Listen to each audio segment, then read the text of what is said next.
This is Through the Mill, a live play D&D series from Dying of Exposure. This is a Western fantasy, desert plains kind of homebrew RPG based off of D&D 5th edition. I am the game mommy, Steve, and we're going to introduce the cast here. We have, to start off with, at my top right, I guess, from this perspective, let's start off with our bugbear. Hi, my name's Greg, and I play Skitaki Skato, the Bugbear Ranger. And then we are going to bounce over to the Tabaxi. I'm Selene. I play Velvet Star, who is a Tabaxi rogue archer. Then let's hop over to the Tiefling. Hi, I'm Camille. I play Patience Pratt, the Tiefling wild magic sorcerer. And the Coyote Man. Hi, my name is Josh, and I play Trapir Bramblepelt, 8-foot-tall Coyote Man druid. And last but not least, the half-orc. Hi, I'm Brandon. I play Barosh, aka Barry, the half-orc barbarian. We are currently without our illustrious dragonborn Brandon Krav, played by Dandy Wood, but he will be here shortly. So we're going to do a little bit of a recap, and then we're going to hop into it. I just got a notification that Dying of Exposure is streaming, so he might be watching that. Maybe he's just watching the stream. He's like, I'm out for this. Isn't everybody? Yeah. It's like, oh shit, my favorite show is on. 75 people watching the stream right now. There's not that many people. There are 3, and I am one of them. I am so one. Good. This is an average of 0.75 people watching this stream. I'll take 5 people watching the stream. Anyway, last week we had some drama in the library, drama in the drama club room, when we had a bunch of bandits bust on in, a bunch of hirelings from Mr. Goodhammer, Hammergood, bust on in to attack and potentially damage the books, but fortunately with some good positioning and some real clutch advantage roll work between Barry and Trapir, things were handled very neatly until, of course, Patience went and destroyed an entire hallway with a spell, but which was awesome. But it's okay. Trapir mended everything. Everything was fine. So they were left with the situation of figuring out what to do with Goodhammer. It was now like midnight, 1 o'clock in the morning. They knew some bad things would happen. There was a bit of debate there where, well, David and the other various gnomes that look like David were piling up the bodies and playing cleanup in the library itself. And it was eventually decided that this is a business better handled tonight rather than tomorrow, especially with the double full moon coming in close within the next 4 to 5 days. So our posse made a quick and stealthy move over to Goodhammer Manor, where they then scoped out some farms and some potential distractions, because of course there are guards. This is not a man who doesn't make enemies in a town when he buys and sells people, or he buys up people's land for pennies on the dollar, or copper on the gold, I guess.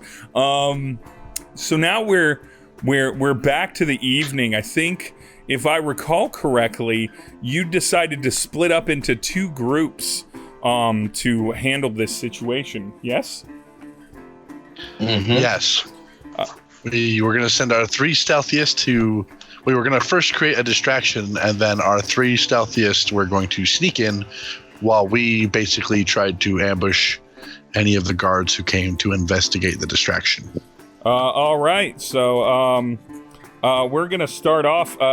Y'all were in the farm, and I've got the Waters Wealth map coming up here. You all were in the farm just to the...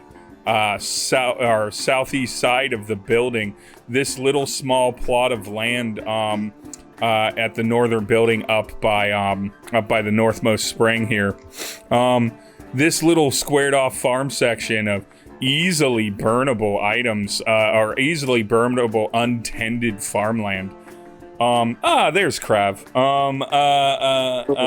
Hi, Krav. Got here just in time for the actual roleplay. Just in time. I'm ready to fuck. You are muted right now, though. I do not hear you. Oh, weird. I heard him. I heard him just fine. Do I have him mute? Quick, say something that Game Mommy shouldn't hear. He did use naughty words. Can you speak That's again, Dandy?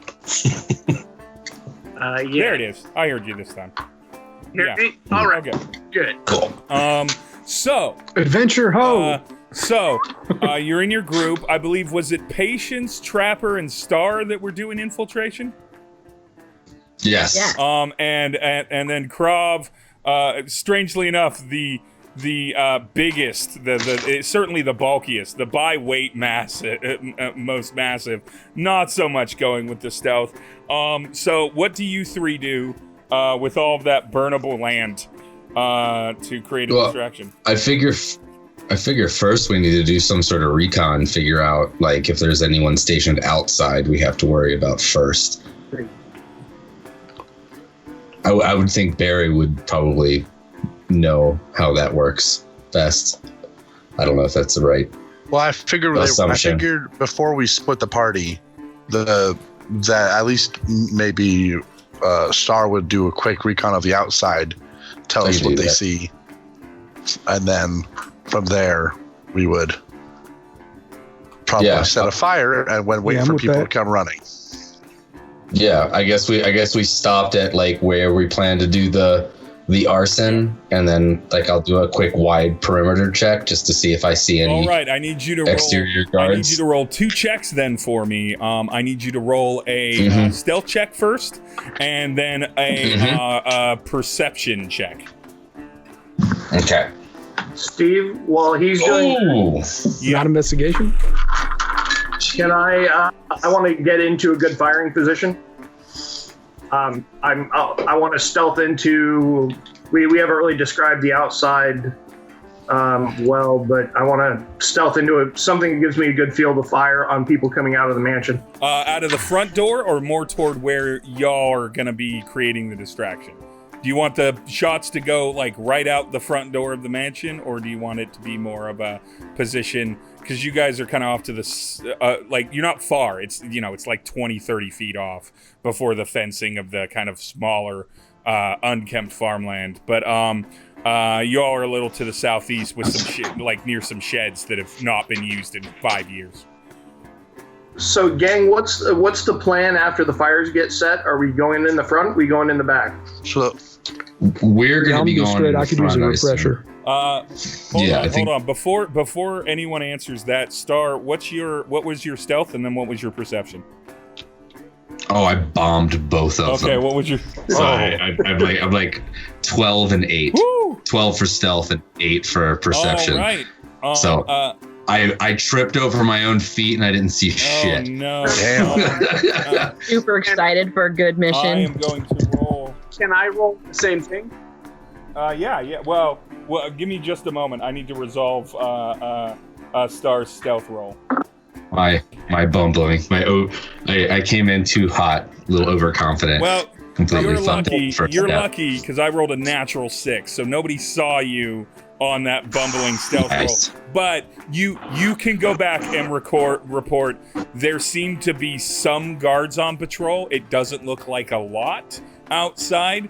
There's a couple people sort of hanging out on a front porch swing that are just sort of sitting there with their and they're dressed in leather armor, but like nothing particularly fancy. And you saw that, and then you saw that there are people doing a walk pacing, but not there. Now, I think it was Trapper that said that they also wanted to stealth about. That was me. Oh, Dandy. Okay, Dandy. Yeah. And just like set up the perimeter. Okay. Roll stealth and then perception for Krop. Weirdly enough, when he said that, I did think, whoa, that sounded like my voice. Yeah. And I was like, did I twitch on? Well, I rolled 12, and perception is not looking good. Rolled a 5. All right.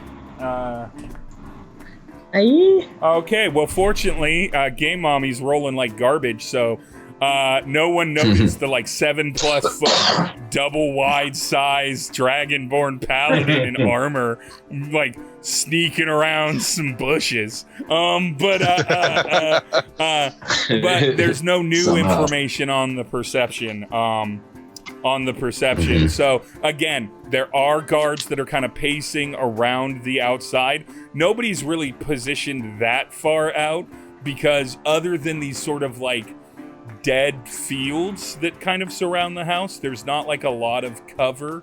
It's not like it goes into just endless woods. There's the occasional tree, but there's not there's not a situation where people would have to patrol around woods in kind of different paths to see if they could see people creeping. Plus, it's Water's Wealth. Again, not a lot of violent crime happens here. It doesn't have a big underbelly at this point. Right. So how do we want to go about this then?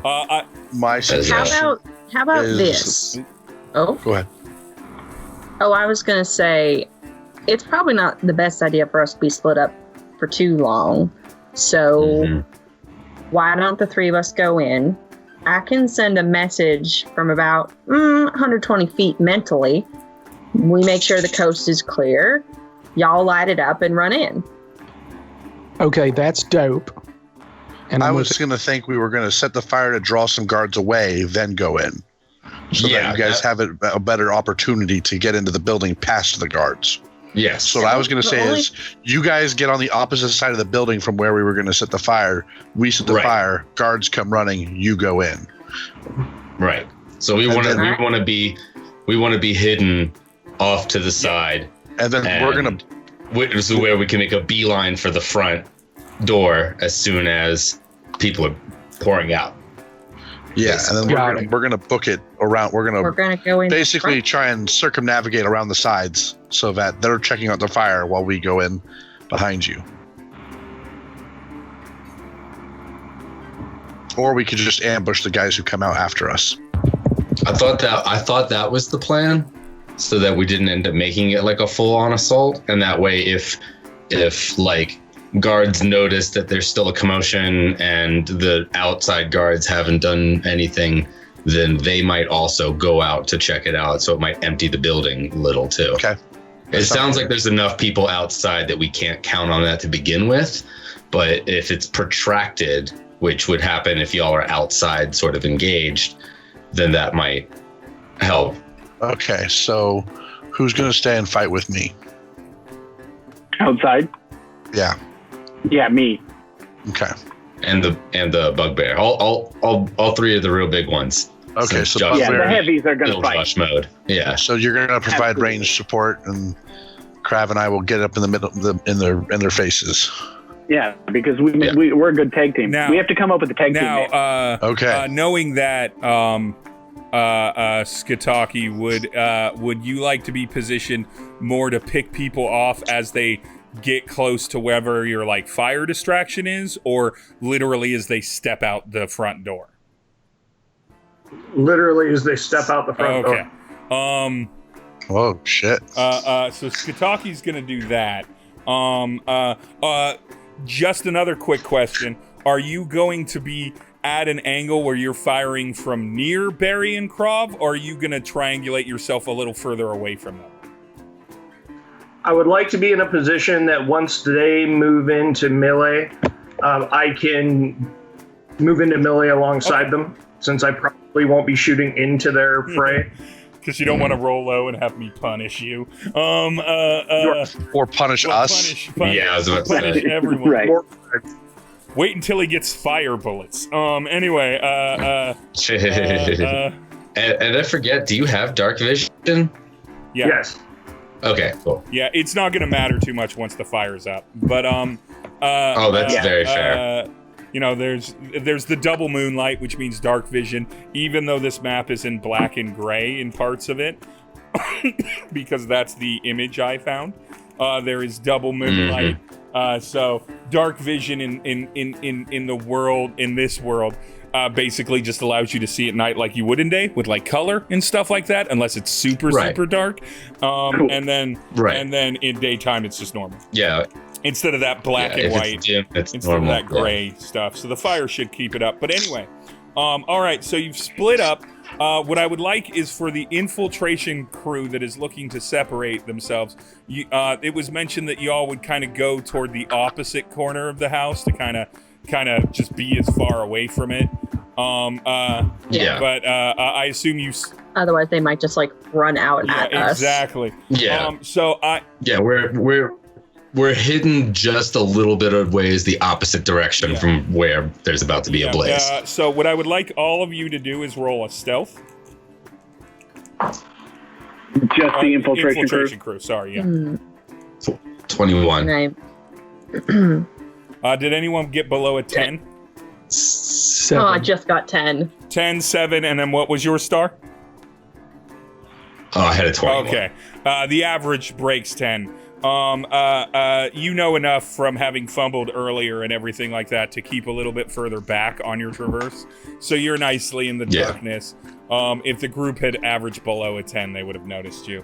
As you're circling around the house to kind of make sure that you're in a good position to avoid being seen, all of you can plainly see that there is a door in the back of the house with like a little bit of a nice little overhang.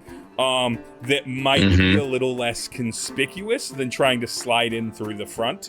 And so, Patience, and well, really, Patience, Trapir, and Star to varying degrees, you would all understand this as like almost like a mudroom door. It's a little sunk in. You can see stone steps down to it, and it's kind of sunk down. And then there's a door kind of sunk that looks like it's below the first floor. There's not a lot of basements in Water's Wealth. It's very often that they tend to do that just in case there's flooding around the place. It all has somewhere to go in the brickstone, and then and stuff like that. And they can get under stuff and bail it out. So either way, that's what you all see. Well, you're kind of. Can I send a message to Skataki? Yeah. It's gonna be a little. I'm just explaining for anyone watching. Yeah, it's a little longer than 120 feet. I don't care. It's fine. We're gonna say people need ways to communicate with each other. We don't need your comment. You can at me about not knowing that I'm breaking the rules. Don't at me when I know that I'm breaking the rules. So. Go ahead. Oh, I was going to send the message, but if you had something to say before that. No, I don't. Okay. So Patience just sends the message. Skataki, I know you hate when I talk in your head, but there is a door in the back that I think would be less conspicuous than going in the front, which also might attract attention from other folks. So what are you asking me? He says out loud because he doesn't understand how this works. To no one. So have them go in the back. I just realized that maybe just go in the back, not the front. Yeah, if you enter the house, go in the back, I guess. Okay, yeah. So I do the, oi! And when they look over, she said go in the back if we need in. But party in the front. I'll give it a thumbs up. Yeah. But the fire, the fighting. No, I don't think she means relocate now. I think she means that when we enter, we're going to enter from the rear. Says the Greek. Says the Greek. So, just so we understand the way I'm setting up this fire, is I'm going to take a little bit of the oil from the canisters I got earlier, and I'm going to spread some on some of the plants, and then I'm going to make a small trail that I can then light remotely from a different location. Which is going to be Which basically means that they will be I will not be next to the fire, so the distraction will be away from me. No, I like the idea of Barry and Krov just standing in front of it, arms like wide open, Messiah. Just like, come at us. That would be pretty badass, but I'm not. And then the moment they step out the front door, just random ones keep dying, and they're like, "This is the worst." So they hate these cans. Moment from the jerk. Way to reference those deep cuts for the Gen X crowd. The Camille references. Okay, so we have to ask then: do we want to try and sneak in the back with everyone, or do we just want to do this fire and get things going? I feel like the more prolonged you can have guards engaging at the fire, the better, and the less heat there will be inside the house. Especially since we have no idea how many guards. We'll see if we can even avoid them entirely. We won't run out to grab them unless they see us. But we'll see how many we can draw away from the house. So Barry, you're all set up with the fire. Patience is waiting for the kind of go ahead because y'all don't have the signal is the fire. The signal is the fire will start happening and you'll hear that. So the fire starts happening. Barry, I'm gonna have you roll a d20 and just tell me what number you get. This is sort of you will effectively do this fire no matter what. There's no way you're not going to do it. I just kind of like to randomize. Wouldn't that be like a survival check, like my outdoorsmanship? Yeah, if you want to do a survival check, that's fine. Okay. Survival to not light yourself on fire. 21. That's not a question. A solid 21. All right. So Barry just like lays that like beautiful like trail back, does a good job at like winding it in ways that it's not super obvious. And then upon lighting it, even does a few steps to make sure that they can brush some dirt quickly over the low kind of trickle flame so that there's not even like a line of flame that leads back to Barry as it before it gets into a big blaze. And then it gets into a big blaze really quick. This is dead corn and wheat and just completely untreated to the weather wood in a shed nearby. And so it just goes up like paper, except it's got a lot more mass to burn through. So suddenly this whole farm just starts catching a blaze and everything. And it takes, I don't know, 0.5 seconds for an outside guard to be like, wait, what the fuck? And then they just several guards immediately start shouting for Skataki, because you're kind of eyeballing the front door. The couple guards that were up at the swing, one of them peeks their head in the door and like says something and then closes it, and the other two are making their way. And you can kind of do a kind of a rough count that there's probably about 8 of them outside that are going to do this. And so they all run toward the fire.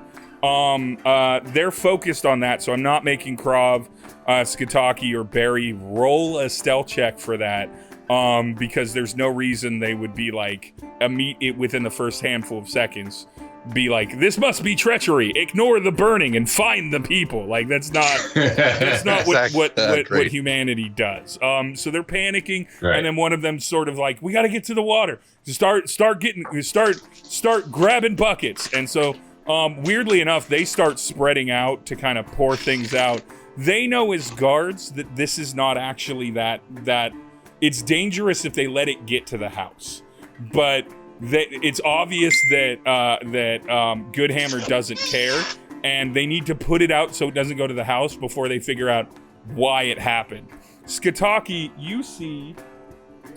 Let's roll D6. Woo! Skataki, I'm gonna give you this opportunity. You see 3 guards beginning to step out of the front door and stepping out from under like kind of the overhang of the front door to, protect you from rain as you're opening it up, and step out to the front yard and begin to walk up to add for support.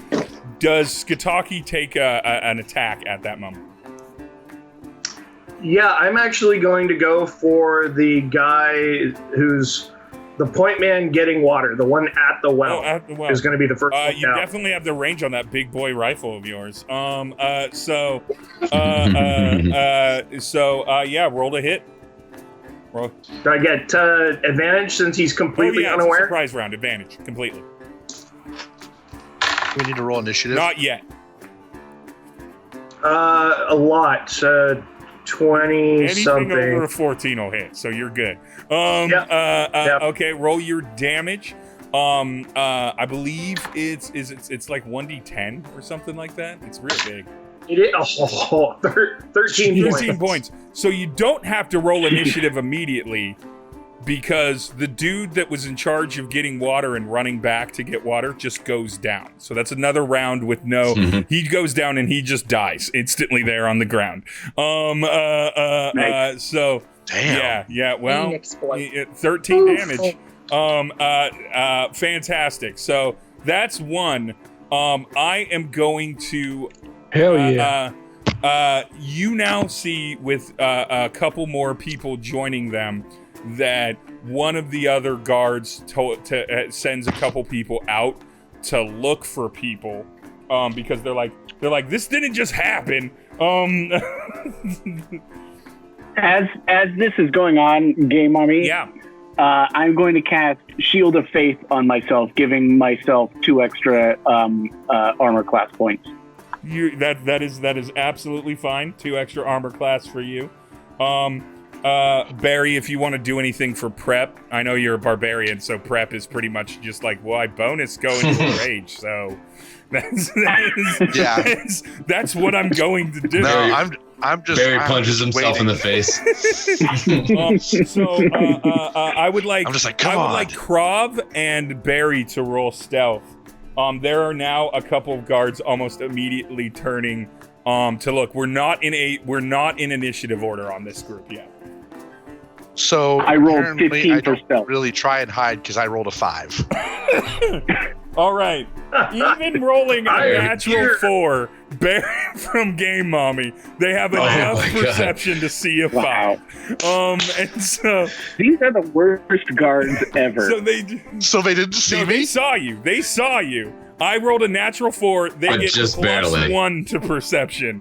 And Okay, so I'm standing out in a different field like a scarecrow, but not disguised as a scarecrow. And they're like, Right, just standing there. and so there's just 2 of them. There's just 2 of them per my roll. There's just 2 of them, and they're kind of eyeballing Barry. They don't see Krav yet, and they're all like, "That's a pretty meaty scarecrow."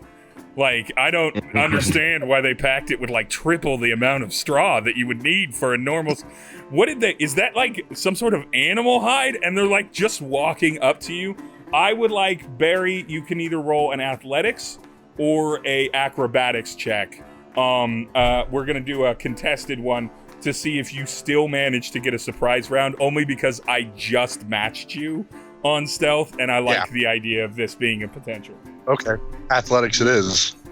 Nope. And I rolled 24. I rolled a natural hey. 10. Barry, they are definitely in range, and you know that they're going to understand what's going on. You've begun to hear what they're talking about, so they're going to come up on you and Krav. You have a split second to just like do an attack as a surprise. Oh, I'm gonna run up and just double-handed hack into one with my weapon. So let's see here.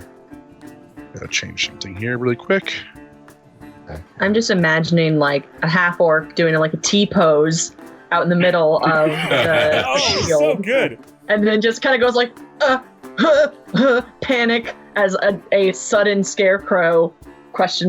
Comes running at you full blast and just cleaves your friend in half. Like, Is this with advantage? Is this with advantage? Yeah, it's a surprise round, so. 25. So, as you might imagine, that hits this regular guard, one of which was killed with 13 damage. So, So I hit this guy for 12. you hit them for 12. He's just the man. You hit them for 12. Yes. You can see that they are taking a knee. They are bleeding, but they are not down, which means that you have defined how many hit points these guards have. really threaded the needle on that. Krav, you also have the opportunity to engage and surprise. You weren't too far from Barry, so you could move in on this. Yeah, exact. So I'm going to take my cue from Barry. As soon as Barry charges, I'm going to charge with him and just crush the head of one of the other guard. Okay, so and go on. I rolled a 24. That hits. Oh. And we'll do some damage here. And the damage is 12. Was that the other guard? The other guard, yeah. And so both of you bring both of these guards to just bleeding messes on their knees as the fire reflects on inhuman skin tones and scales and shiny eyes. Both of you have bloodied your weapons. Skataki, I'm going to let you roll one more round of attack on someone that has yet to reach the fire, or you can roll at the fire, but it will be harder to hit them because the fire will be in the eyes a little bit, and they're moving around. I'm gonna do that thing NFL players usually do after they score a touchdown, where they kind of like jump at each other and bump into each other. I'm gonna do that to Barry. Oh, of course. Yes, the fun of battle. just Mighty Ducks Smash Broing the shit out of everyone, Barry. Yeah, Barry and exactly. Yeah. Okay, Skataki. All right, the guy who is yelling orders. All right. He's taking one between your eyes. Hit him. What is that? 29? Yep. 29 hits. Okay. I think that hits. Jesus. That was an attack roll? Hit. Yeah. And the damage is My plus to hit is +6. 12. 12 even. 12 even. So you as well knock someone down to 1 hit point. So that guy goes down, but now it's going to be initiative when I jump back to you all. But I am going to cut now to Star, Trapper, and Patience. You're in the back. Nobody's back here at this point. Patience, who, by the way, would be very proud of y'all not killing. You're doing a good job at showing no fatalities yet. I'm sure none of them will be able to walk or eat after. Oh, wait, no, that's not true. One. There's been one. We did kill one. One fatality yet for the guards outside. 25% fatality so far. Yeah, that's a 75% not murder rate. You don't even need to roll a perception. I think so far. You don't even need to roll perception. There is nobody back here. Everyone is fully distracted. You can see from the other side of the building, you even see some of the flames already licking up above it. It's caught a dead tree that's going up. Like, this is a very effective arson plan. If you just wanted to just burn all of Goodhammer's property, this would have been a great start. Sweet. But well, I mean, maybe a little column A, little column B. We'll see. Notice I made the both farms fully dead so that no possible food source was lost. You all three are in the back. You can see that door that's fully unattended. Yeah, I'm assuming it's locked, or? You know what? You assume correctly. It is locked.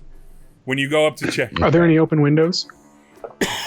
What's that? No, there are no open windows. Are there any open windows? Full-on mosquito season in Water's Wealth, so windows stay closed. Maybe I have thieves' tools, so. Yep. Right on. So, speaking of which, what does that even roll off Sleight of hand, but it's a proficiency modifier. It is sleight of hand. Yeah, okay. And so you get whatever your sleight of hand skill is. If it's not already applied to it, you'd get another +2 to it. Okay. Oh, okay. Wow. So that means I got 25. Okay, yeah, you. So it just falls apart in my hands. You just brush your hand over it, and I didn't even use the thieves' tools. I used my claw. Door opens. The door opens, and in immediate sight, and I assume, of course, Star and everyone staying out of sight of the direct door line. With a. Oh, what form is Trapper in? Yeah, Trapper, are you in Big Coyote form still? Still Big Coyote. Big Coyote Man form. All right, it's probably. Yeah. Did everyone else already enter? I think it's Little Trapper time. Getting I become a house most inconspicuous form, so you can do You can do some front recon. I become a house cat. So we're gonna fudge the rules again in D&D because I like it when people can transform into regular domestic animals. I realize, and Josh realizes, that Trapir is an 8-foot plus tall druid, and so by the rules of wild shape, they or are you wild shaping, or are you just doing wild shape? This is my innate druid ability. This is your innate druid ability. We're just gonna say here's the thing. I can also become invisible at will. Yeah.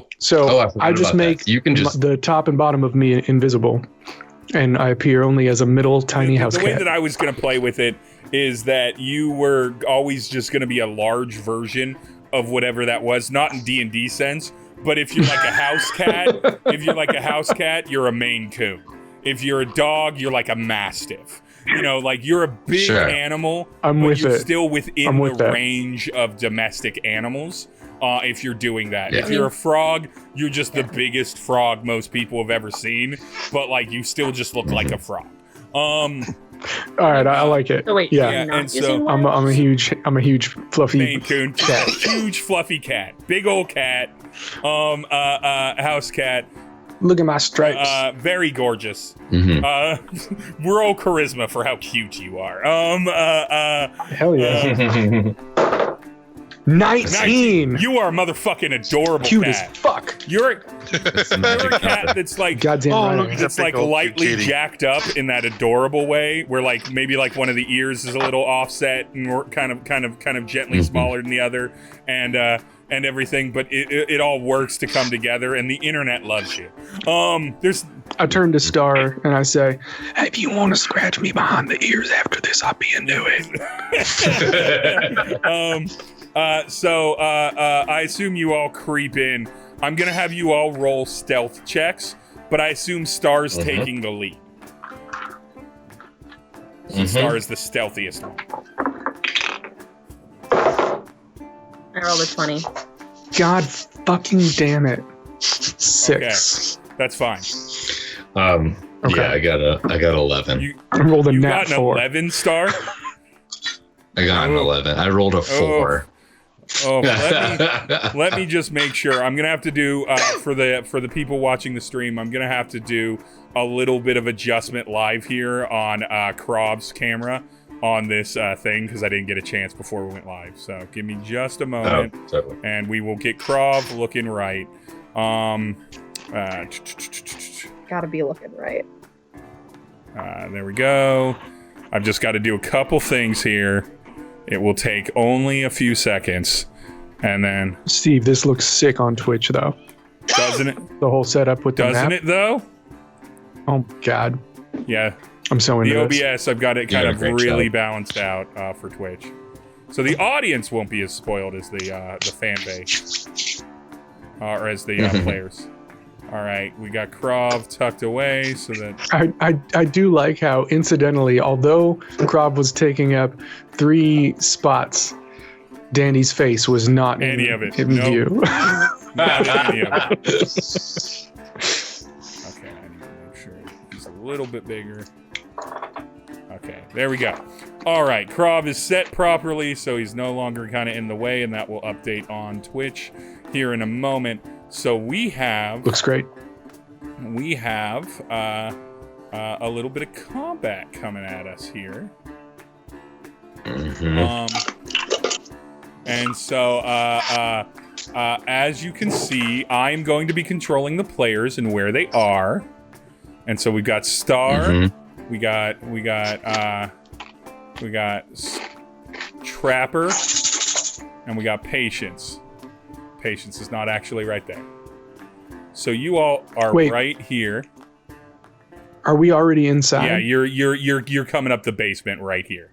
There's nothing to see below that. Okay. So the entrance, this map is a little off, but like assume that the stairs are kind of backwards, and you're just kind of able. Yeah. So you're tucked away. No one can see you. On 11 is fine. Nobody caught you. But we're gonna say that I would definitely be hanging back from Star because I know Star's our stealthiest. Yeah. So you two are right here. Star is right here. This is a standard grid map, which means that everything is 5 feet. And this is what you all can see. This is what you all can see down the road here. The lights are low; they're not off, but they are low and everything. And so you are now in Goodhammer's manor. So what do you do first, Star? Now that you're in, and none of you seem to have been caught or raised any alarms. Should I poke my head around the corner? And that whole hallway is empty? So you don't know that, but you can roll a perception check to confirm it. Cool. And then, yes, Trapper, you can theoretically also roll a perception check for this too. Poke my little kitty head. My exceptionally cute kitty head. 16. It's a dirty 20. Hold on, I'm adding 20. Dirty 20 as well. You get a dirty 20. That is an excellent thing to get. Bow. First hall. Boop. Where is he? So you spot just at the end of the hallway here, there is one guard, and he's kind of pacing around in circles. He's just sort of doing this. Yeah. Kind of eyeballing down the hall, but he has not spotted you. And he is roughly, we're going to put him right here so that he's convenient. So from y'all's position, I'm not going to punish you for being on the stairs. I consider the start of this like right where Star is. One. Y'all want me to throw my chakram at him? 7, 8, 9, 10, 11. You all are roughly about 55 feet from his location. You also, these are all rooms. All the doors are closed because it's the middle of the night. Yeah. But you do not know what's in these rooms. As you can see in this game, until you perceive it, you don't get to know about it. And so, even though you can see a bit more map as players, I've still hidden where potential things are in this house. Yeah. Yeah, we can see a few doors, but we have no idea if they're a better bet or not than rushing the hallway. Indeed. Something to think about. I could cast Fairy Fire. I don't have to see any creatures to be able to make effect. Within 60 feet, I can make a 20-foot cube. Sure. And all the creatures affected glow and also have disadvantage. The problem is we don't know what kind of domino effect initiating combat in the house is going to bring. So I'm wondering if there's any way we can avoid combat. Like, do we have any means among the three of us of making someone unconscious? I don't think any of you have sleep. Or anything like that. However, what you could do... I don't even know if I'd be good at grappling. What you could do... Yeah, I'm checking what potions I have. What you could do quietly is you could do distractions. Like, of course, Trapir right now is a giant Maine Coon. So Trapir could lead people away. You could stealth up, sneak behind someone, get sneak attack, potentially do double damage. Two of you could do that. You also clock in your ability to look down this hallway. You don't see anyone else but this person. So if your attacks are fairly quiet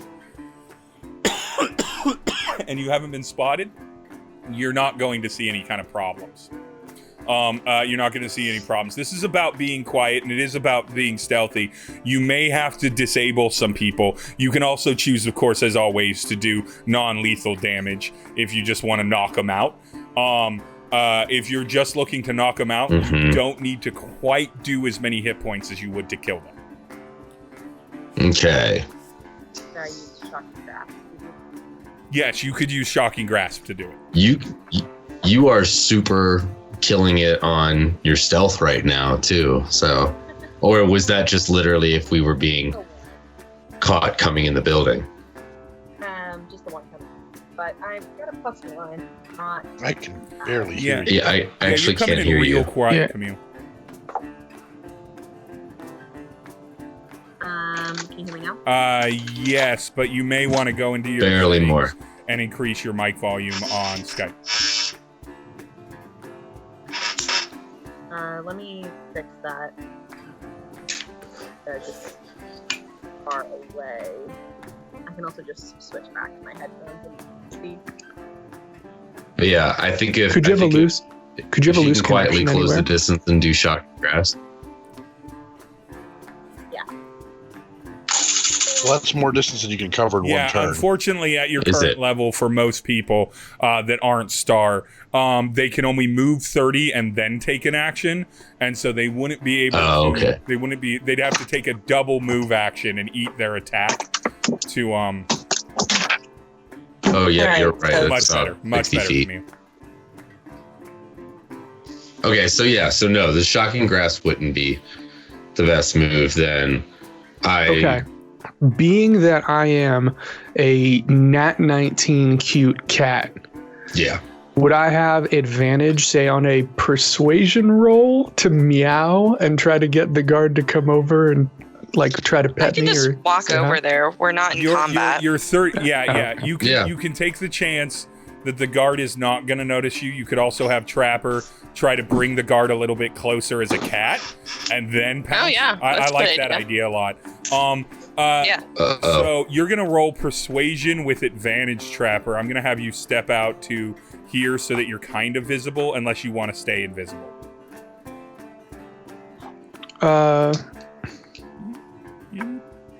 Ooh, it hadn't even occurred to me to stay invisible, so I won't go with that. Okay. But yeah, I was gonna. No, I was You're gonna. walk out. roll an in, Yeah, roll just an like stick insight, part of Trapper. me. Roll insight on this one. Okay, I was gonna stick part of me up at the top of the Yeah. stairs. Okay, insight. Wait, which is the first thing I'm rolling? Just insight. Insight. Okay, nat 19. Nat 19. Insight says that you should probably go with the cat maneuver, not the try to creep outward maneuver. Oh, that was a Yeah. 25. Yeah. Also. And so doing your meow thing causes him to be like, he looks back, he sees kind of a half of a cat, and he gets very excited. And he's like, he loses all duty and sense of job, and he's like, oh, there's a cat this way. So I'm gonna put him about here, ish, so that he's in closing distance for everyone.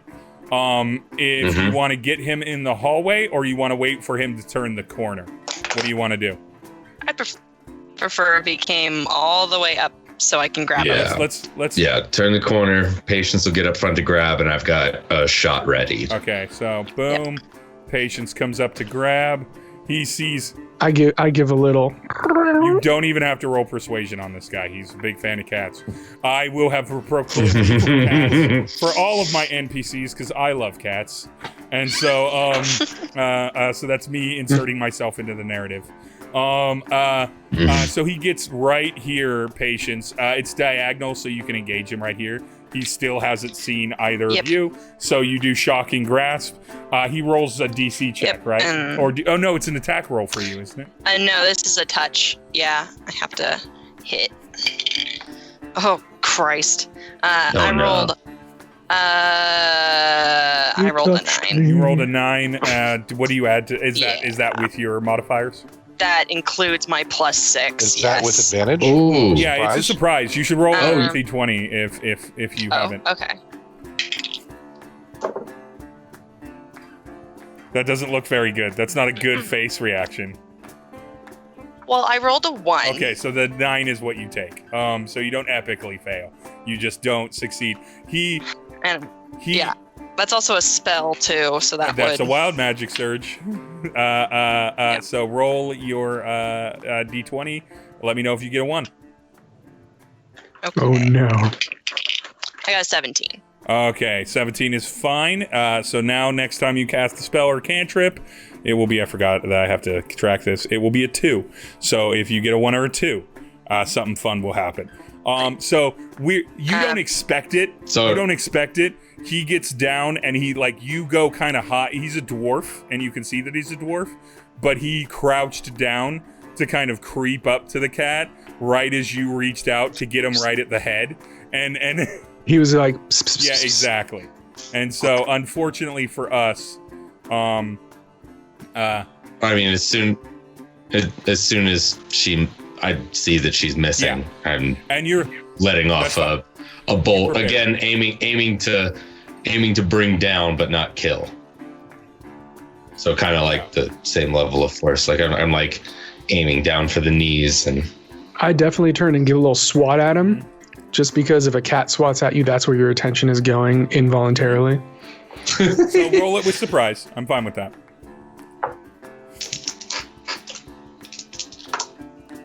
All right, so that would be a 21. And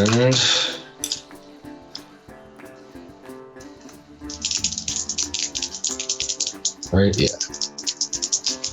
Plus 3. So that would be 8 damage. Okay, 8 damage.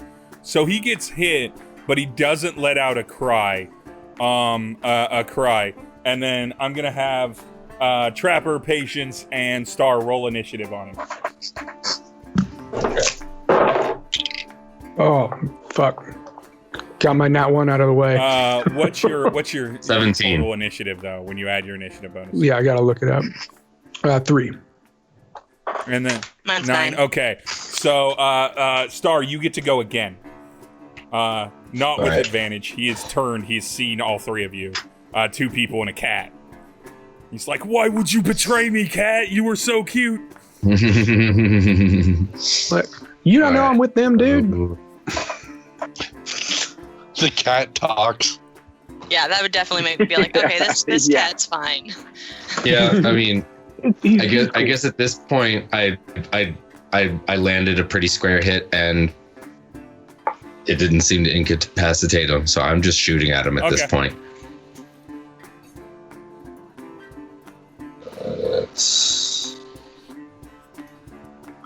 Crossbow, just for Twitch. Oh, I guess it's too late. Is it too late for if I'm doing this? We're on my second attack now. I'm not going to bother. I'll just do a regular attack instead of sneaking at the end of the last one. So that would be 16. That'll hit. And that would be for 7 more damage. Okay, so do you kill him or do you just knock him out?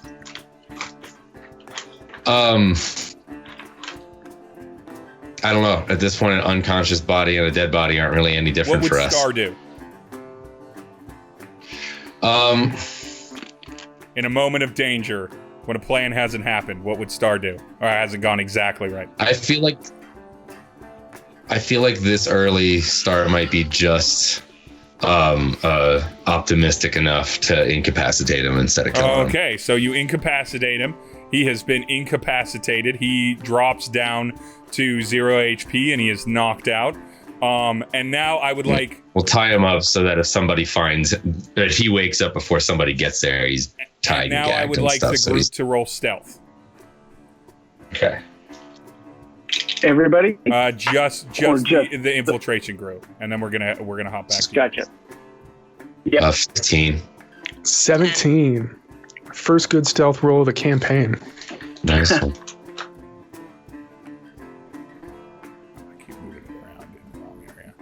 Okay, so no one rolled below a 10. Well, that sounds like an automatic higher than 10 on average. And that's what matters. Yeah. That's what matters this time. So he's knocked out, he's passed out, he's here, and even though this kind of gives away a bit, he is not going to be a problem anymore. So he might as well not be on the map. So we are going to flip back to the other combat. So we are flipped back to outside. All 3 of you are out there wrecking people. You've brought it, and now all of you roll initiative. 17 for Barry. Krav has 17. So my dex is 3. I'm gonna do it more fun. I like to do it more fun. I'm gonna have Krav and Barry just do a roll off, roll a d20. Whoever gets higher gets to go first. I like that more because it mixes it up more. Otherwise, someone's pretty much always gonna go first in these things, especially between Barry and Krav. So roll. Well, it's gonna be Krav because I rolled a nat 1. Oh, I rolled a 12. Yeah, so, and then Skataki, what was your initiative? You're muted, I think. Yeah. Yeah, you're muted. I also rolled a 17. Sorry about that. Roll d20. Wow. All three of us rolled 17s. Wow. And my roll off is 8. All right, so it's going to go So- Krav, then Skataki, then Barry, and then the guards, because I rolled a natural 5. So I'm going to put this d20 away. That one's not... No, keep that out. No. You're good. We like that D20. that d20 has not been doing well for me this battle. Which is why we like it. Nonetheless, It's beautiful. I love it. is Krov's go. So Krov, Okay. you have 2 people right next to you that are both at 1 HP that you and Barry have brought low. I'm just the guy You're I was vocal. attacking. I'm just, yeah, exactly. I'm just gonna have another swing at him. Okay, swing at him. Oof. 9. 9. All right, Barry. No. I love how disappointed you 9. sounded. It's sad. He's got 1 Yeah. HP. He's just a little soft boy guard that isn't very good at his job. Skataki, You could have breathed on him. Skataki, I believe it is your go. You have your target that you just brought down to 1 HP. Death's door. Yep, he needs another bullet. He's probably not getting another bullet. 15? What was that? 15? 15 hits. Oh, hey. Nice. All right. You can't not kill him. And 9 points. I just wanted to hear how much you killed him by. So his head explodes, but in perfect silence. And everything. So he goes down. Do you reposition or look around at all, Skataki? Well, so do I have the move to do that? 5e confuses me. Yeah, you can take your move after your attack. That's fine. All right. So no, actually, I'll relocate. I'll slide whatever 30 feet to the 15 feet, whatever I can do, just to keep the position fluid. Yeah. So you scramble a bit. You stay hidden. For the moment, Barry, it is now your go. Okay, so I'm going to go back to wielding my weapon one-handed. And this time I'm just going to attack the same guy normally. Yeah. And 15. 15 hits? And I could not kill him with whatever I do. Yeah, but I want you to roll damage anyway, just because it's fun. And I hit him for 10. You hit him for 10. You know what? Because you hit him for 10, and everything, and because I don't want you stuck on this one dude anymore, because it's not... Oh, are we cleaving now? You're not cleaving yet, but you will be on level 3. But I'm just going to let this, because the other one was on death's door. You knock him specifically into... You axe him specifically into his buddy. And that little amount of impact finally ruptures that guy's lung. And he just dies. And so Barry cleans it up. Krav and Barry, I will let Krav take a delayed move action now. You now see that with this combat and with their noises of death or being attacked, that some of the other people see you. I am rolling a d4 to see how many of them, because they are very distracted by the fire. All right. So 2 more of these guards, roll out, and they kind of begin to walk in y'all's direction. They heard it on the end of the last turn, so they got to kind of move closer to you, but they're not in any distance where they could. They're not on their turn yet, so they couldn't possibly attack you. But they are within 30 feet of you all. So Krav, you could do this turn to engage them, but you wouldn't be able to attack. Same thing with Barry, or you could stay where you are to kind of keep drawing them out piecemeal. Oh, I'm gonna just step out. Stay where I am.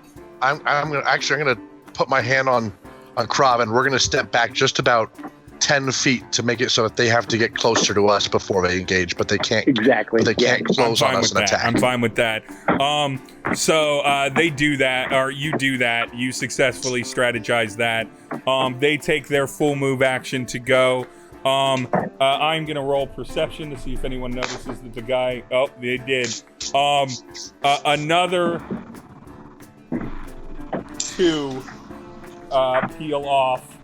No, more than 2. Beautiful. 3 peel off to go in the general direction of where. Oh, I thought that was you rolling another 2. No, Sorry. I rolled a 20 for perception. So people noticed that that another person giving orders, one of the other guards' heads just exploded.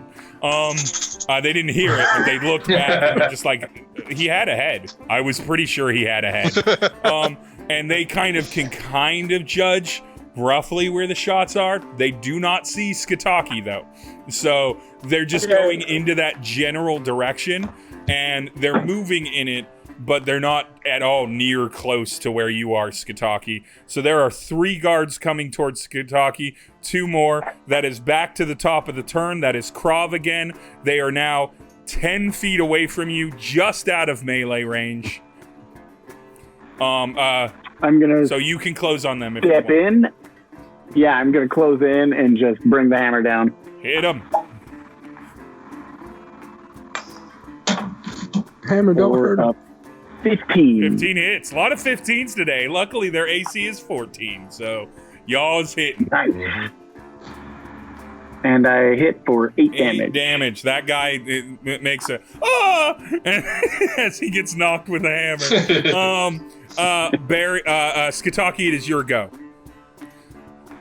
Okay, so the guy who's closest to me, the one who's looking most in my direction, he's going down. Nat 1. Nat 1. Yes. Is that with advantage? You are though? hiding right now, so you get to roll again. Oh, do I get advantage? Okay, there we go. 29. 29. All or You nothing. almost pulled the trigger, and then you're like, wait, my eyes are closed, and then you open your eyes again.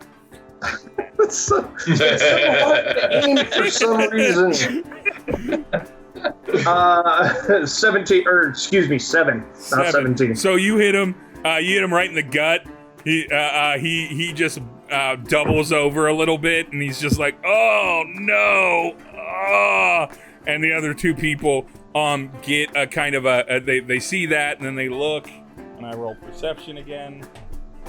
And I roll enough of a perception for them to be able to be like, all right, we're going in the generally right direction, but they still don't quite see you, and everything, but they will move close enough that they're gonna see you next turn.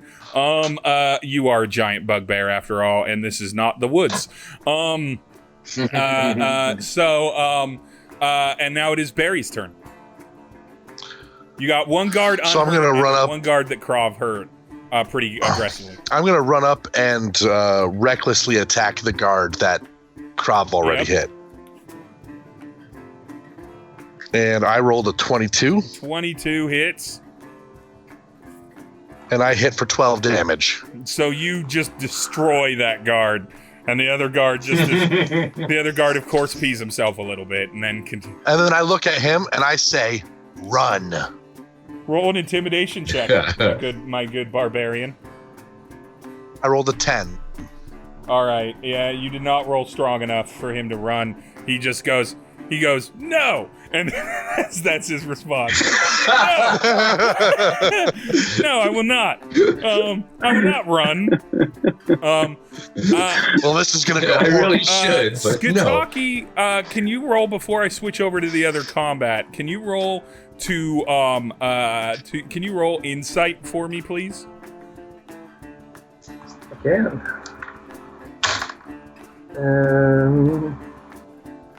16. So with the 16, you notice that every single one of these guards are dwarves.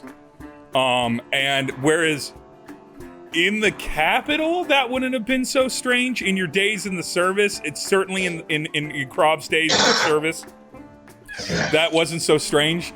Odai probably has the highest its highest population is probably dwarf or half dwarf. But it's particularly strange in Water's Wealth Water's wealth is not homogeneous. It is absolutely a medley, and so it's not that dwarves are rare; they're just not more common than anyone else. And so it's a little odd that everyone is all dwarves. Is Longhammer a dwarf? Goodhammer is a dwarf. Yeah. Okay.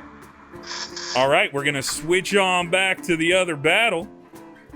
Woo! I'm gonna readjust this so that it's where it's supposed to be in the stream. All right. I'm thinking I definitely want to get a full laydown of like the open areas, but I'm wondering. I definitely stretch my back out and hope someone will scratch at the base of my tail. All right. All right. Star, why don't you go down the hallway and I'll check in the doors. All right. Just be careful. Try to figure out what's on the other side of them before opening them if you can. I'll listen to him. I'll listen through the door first. Cool. Yeah. So I'll round the corner, slowly go to see what I can see around the other bend. Are you moving What's that? Your 60-foot movement?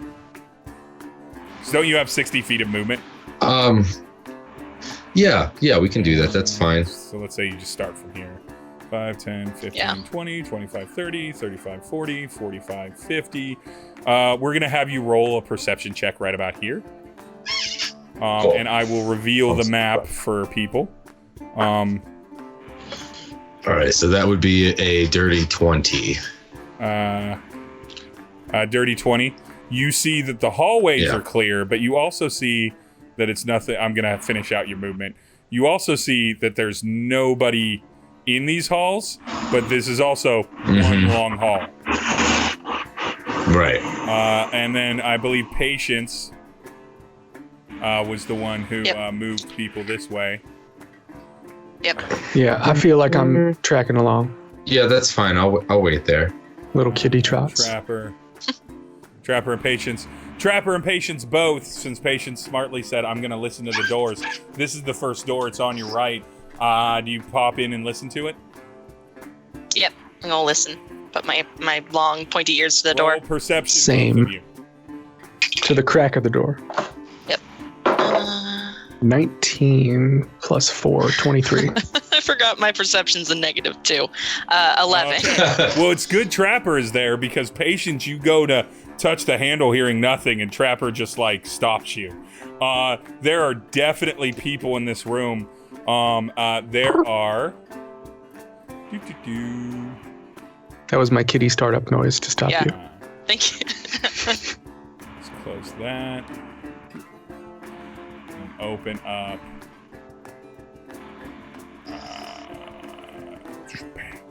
Bam! There are 2 people in that room. Trapper is able to judge with an over 20 how many people are in there, and there are 2 people in that room, but they have not heard you.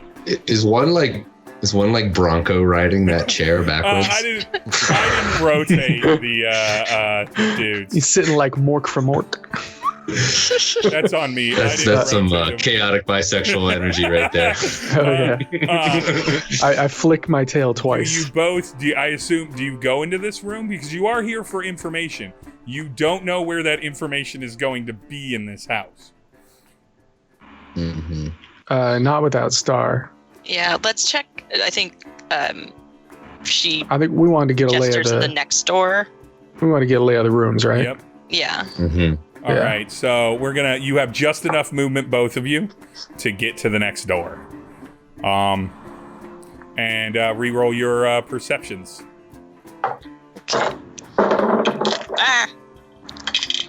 Shit. 7. 6. You do not know if anyone's in this 5. room. Star, you're over here. You're fine. You're good. They're just counting down. Yeah, I didn't actually roll. 7, 6, 5. Nonetheless, you don't know if there's anyone in this room or not. Okay. Furthermore, your GM might not know if there's anyone in this room anymore. I don't remember which rooms I've been in. That's not a very good GM thing, but that's what I did. I conveniently labeled them room 1, 2, and 3. And then forgot which one was in which. We'll learn together.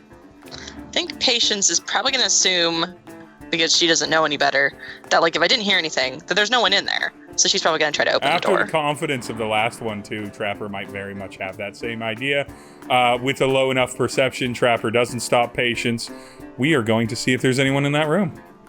Oh, I would definitely be trying to stop Patience from opening a door while Star has split from our group. Well, I would like let out an alarm as she reached for it. I thought we were just listening.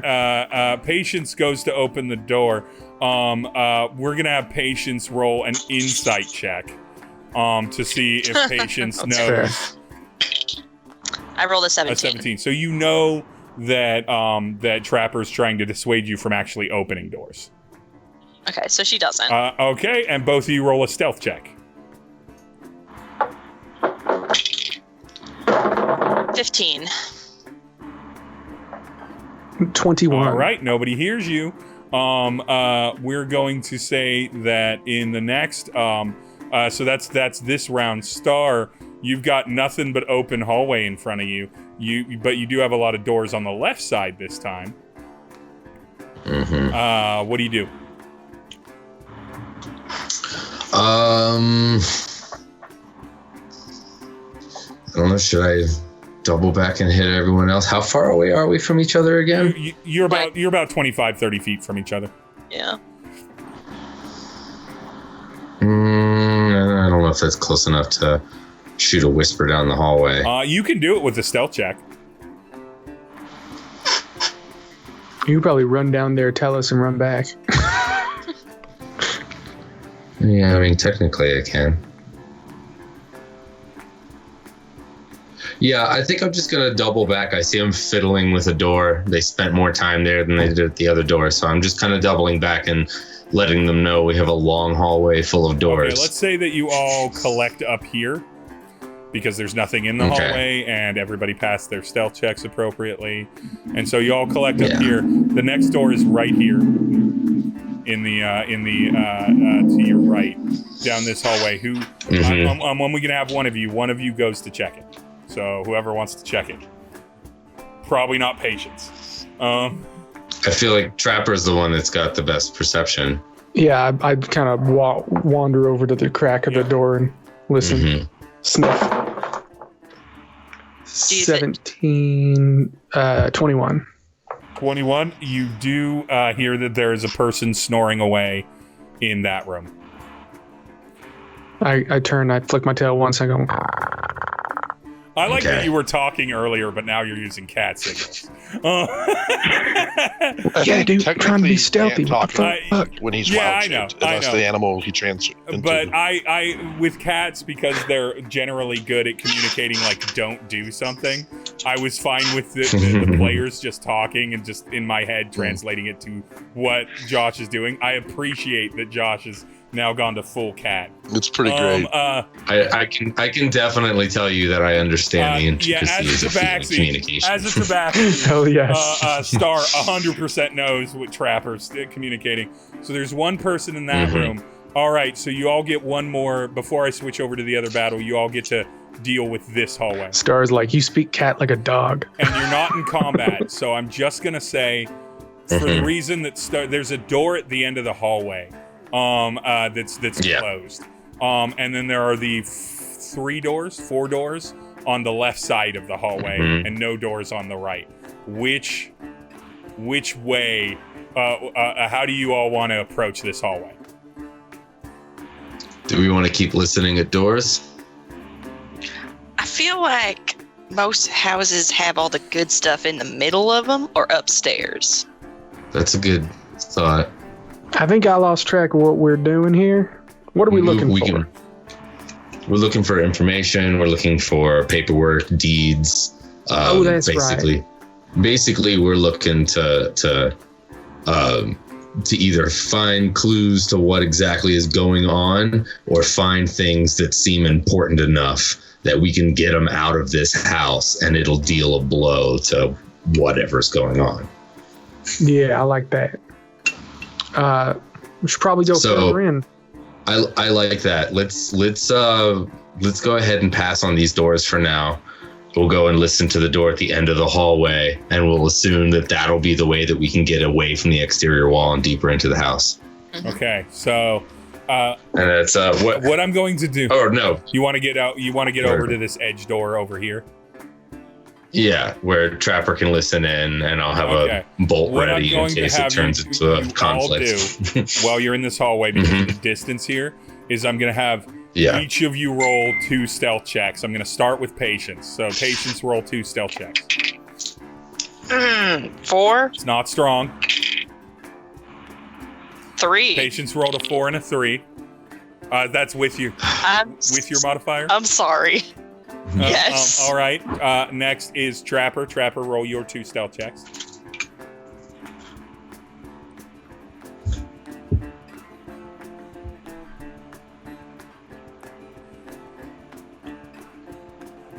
Is he muted? Oh, I am muted. 16 and 17. 16 and 17, very solid. Helping making up for Patience. Star, roll your 2 stealth checks.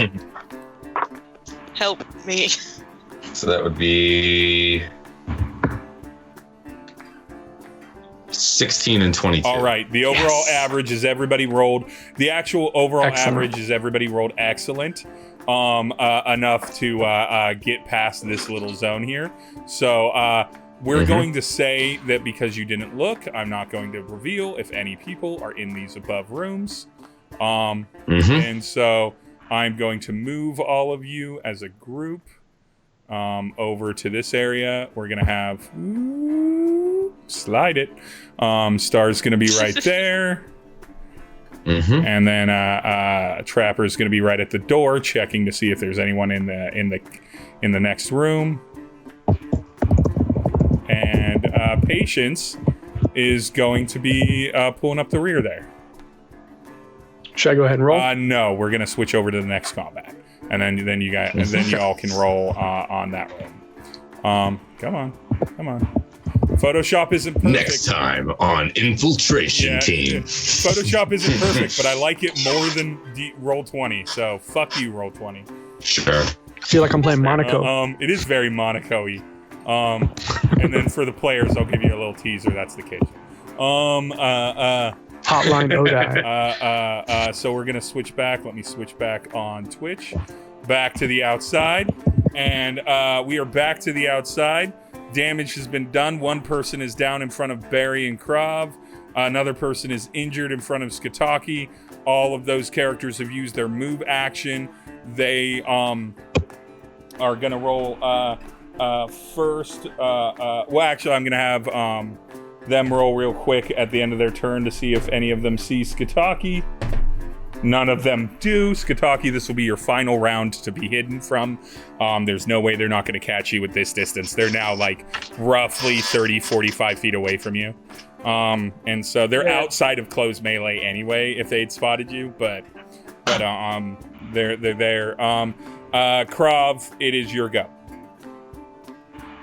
All right, so there's one guy left in front of me. One guy left in front of you, yeah. Did he not get to I'm gonna attack. He missed his attack. They all failed their attacks. Or he failed his attack after the other person died. There's the guy who said, "No, I'm not going to run," and then I failed. Yeah. 14. 14 is just the DC. Hit him.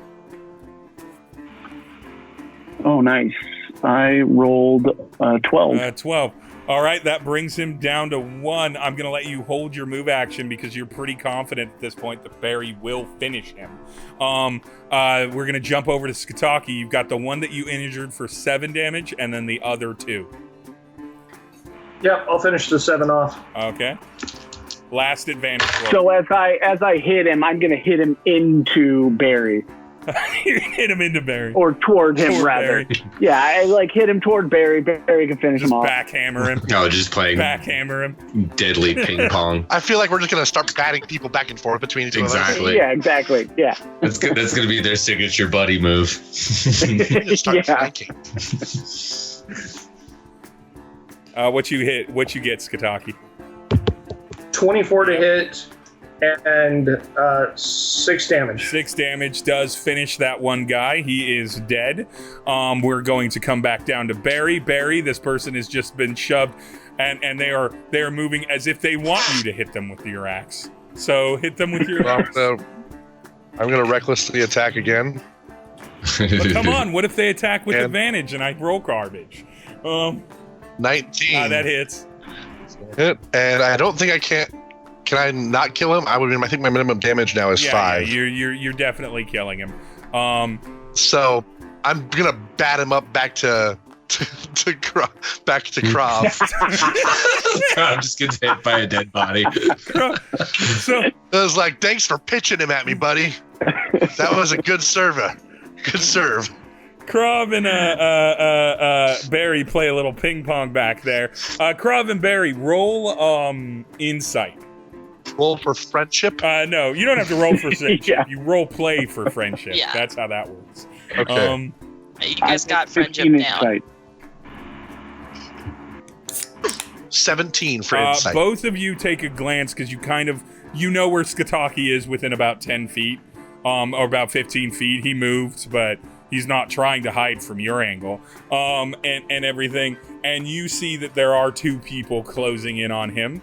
Barry, you also recognize that none of the other guards are coming in your direction. The rest of them are working on this fire, which is admittedly overwhelming them at this point. Like, they're doing a good job at keeping it from spreading to the house, but it's now spread back through a bunch of dead brush and vegetation, going backward away from the house. Another shed has caught on fire in these few seconds that have had in this like 15 to 30 seconds of gas. This is going out of control, but with your insight, which I will just say that you know this because your survival is good, you know that it's water, that based off this landmass, the moment it hits dirt, it ain't gonna have anything to burn. And so it's not like it's going to spread through the whole of Water's Wealth. It's just gonna whip through all of the vegetation that's around this manor, not become a problem that you have to solve later. Because you're level 2, Thank and God. I'm not going to make you do that Thank yet. you. Appreciated.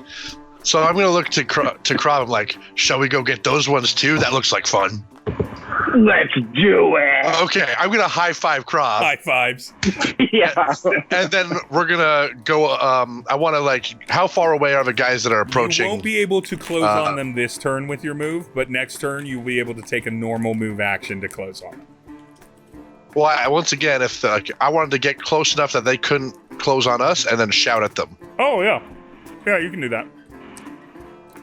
So, let's get within 40 feet of them, or 40 or 50 feet, and then be like, "Hey, come on over here." Get over here. Roll persuasion with advantage because both of you are doing it.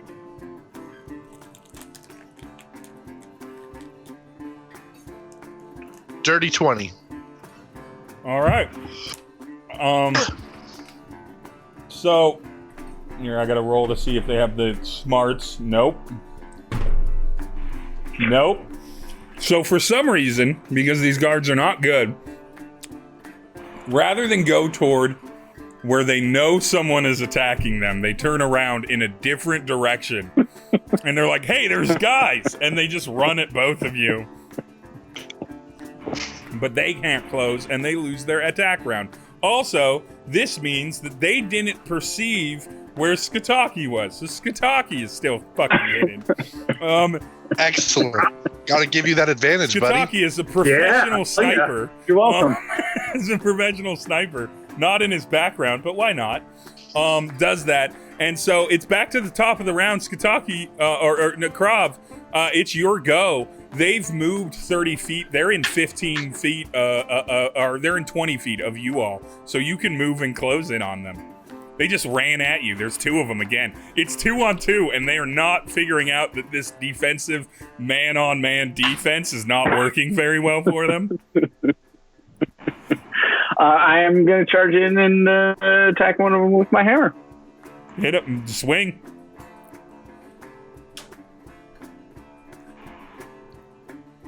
Ah, 11. 11 does not hit. Barry. Nope. Oh no, it's Skataki. I cannot hear you. It's Skataki. Skataki, it's your go. You watch them run over to Krav and Barry, and you know from your old days you would have been like, oh, that is. If these were like actual military people, they would have died battle one. Yeah, I'm gonna help that attrition rate. One of them's getting it in the back. And roll with advantage because they never found you. 19. That hits. 12. Well, that brings that guy down to 1. He fucking drops to a knee. And now it is Barry's go. Okay. So I'm going to run up to the guy who just got shot and recklessly attack him. All right. I'm going to bat him towards Krav. Like, heads up, buddy. I'm serving this one to you. 21 to hit. 21 hits. And you can't knock and kill 11 him. You can't damage. Not kill him. So you bat him to Krav. Krav, do you bat him back to Barry even though he's clearly a corpse now? I just knock his head off and send that flying at Krav. You cleave his head off. The head flies in the air to Krav. Krav, do you swing your hammer back at the head just to... like a baseball bat. Just don't. So they play a little bit of. Well, it's a really good thing. Patience is only a one-way psychic. Thank God. I'm glad the people who have morals are inside the house right now. Krav and Barry and Skataki have been having a good old time, just effectively just wrecking these outside guards. Oh, to be an inside guard where they don't even want to fight you, where you're just off and just chilling. Just taking a nice nap. So there is one guy, however, left standing who's super offended that you've used his buddy's head as a baseball. And he swings at who does he swing at? He probably swings at Barry because he cleaved his head. What's your AC, Barry? You get to roll with advantage on me right now, by the way. Okay, I'll see if I roll a 20. I did not roll a 20, but what is your AC? 19. Okay, he does hit you. Woo! Cool. One of my guys gets to damage somebody for a little bit. He hits you. He hits you for 7 damage. You're distracted by having fun, and you're pretty confident that you're not gonna get too hurt in this situation. None of these guys. And he gets you for a good 7, so he gets you right in the side with a little slash with his short sword. And he's like, "Ha! I gotcha! I am the strongest of the outdoor guards. The outdoor guards will surely promote me for this one attack, assuming I survive this encounter with 3 potential threats somehow." Outdoor guard final boss coming up. Oh, you didn't know that this was the guy? That stung. You're gonna pay for that. And so we're gonna come back to the top of the order because I feel like this is gonna wrap up fairly quickly. Krav, it is your turn. I'm gonna uppercut him with my hammer. A little below the jaw action, up through the jaw action. Yep. Oh, that's a crit. That's a crit. Okay. All right. So roll double your hit damage die.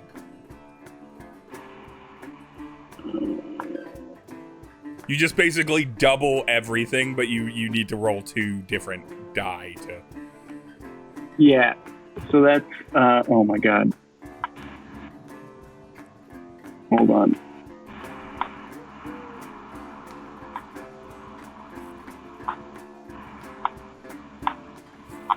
So 14, 20. So you fucking nail him. He gets the 1 success. He's celebrating early. He's like, "I am Norman the Dwarven Warden, and I am the most successful outdoor guard." And then just gets fucking clean clogged. You break his neck backwards, which is nigh impossible to do, but fuck that, I don't care. And just destroy all of his lower jaw. So he just drops. Barry and Krav and Skataki, I would like you to roll an insight check.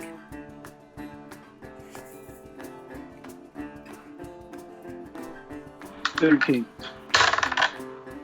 18. What was your insight, Barry? 4. Okay. Krav, did you get a 17, did you say?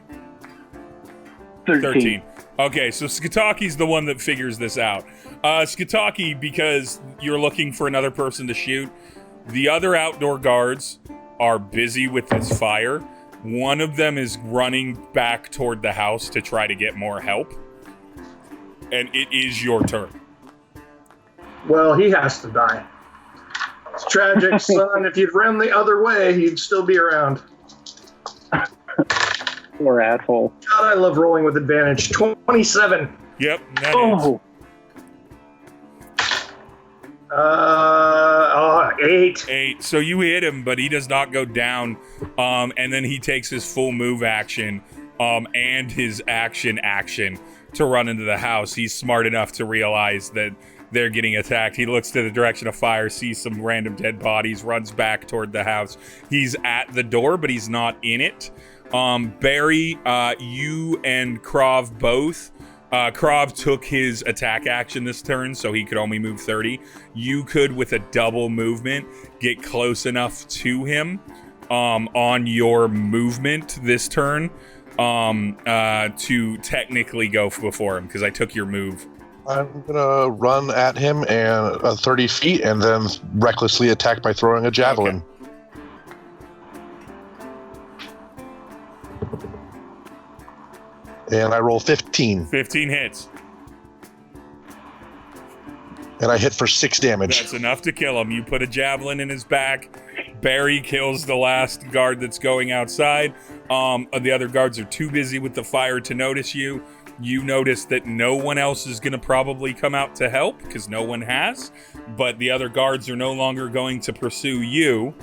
And so I'll let you 3 stew on that while I return back to inside the manor. So we are back inside the manor. Trapper, I believe you need to roll a perception check. You do identify that you're gonna have to go through this kitchen one way or the other.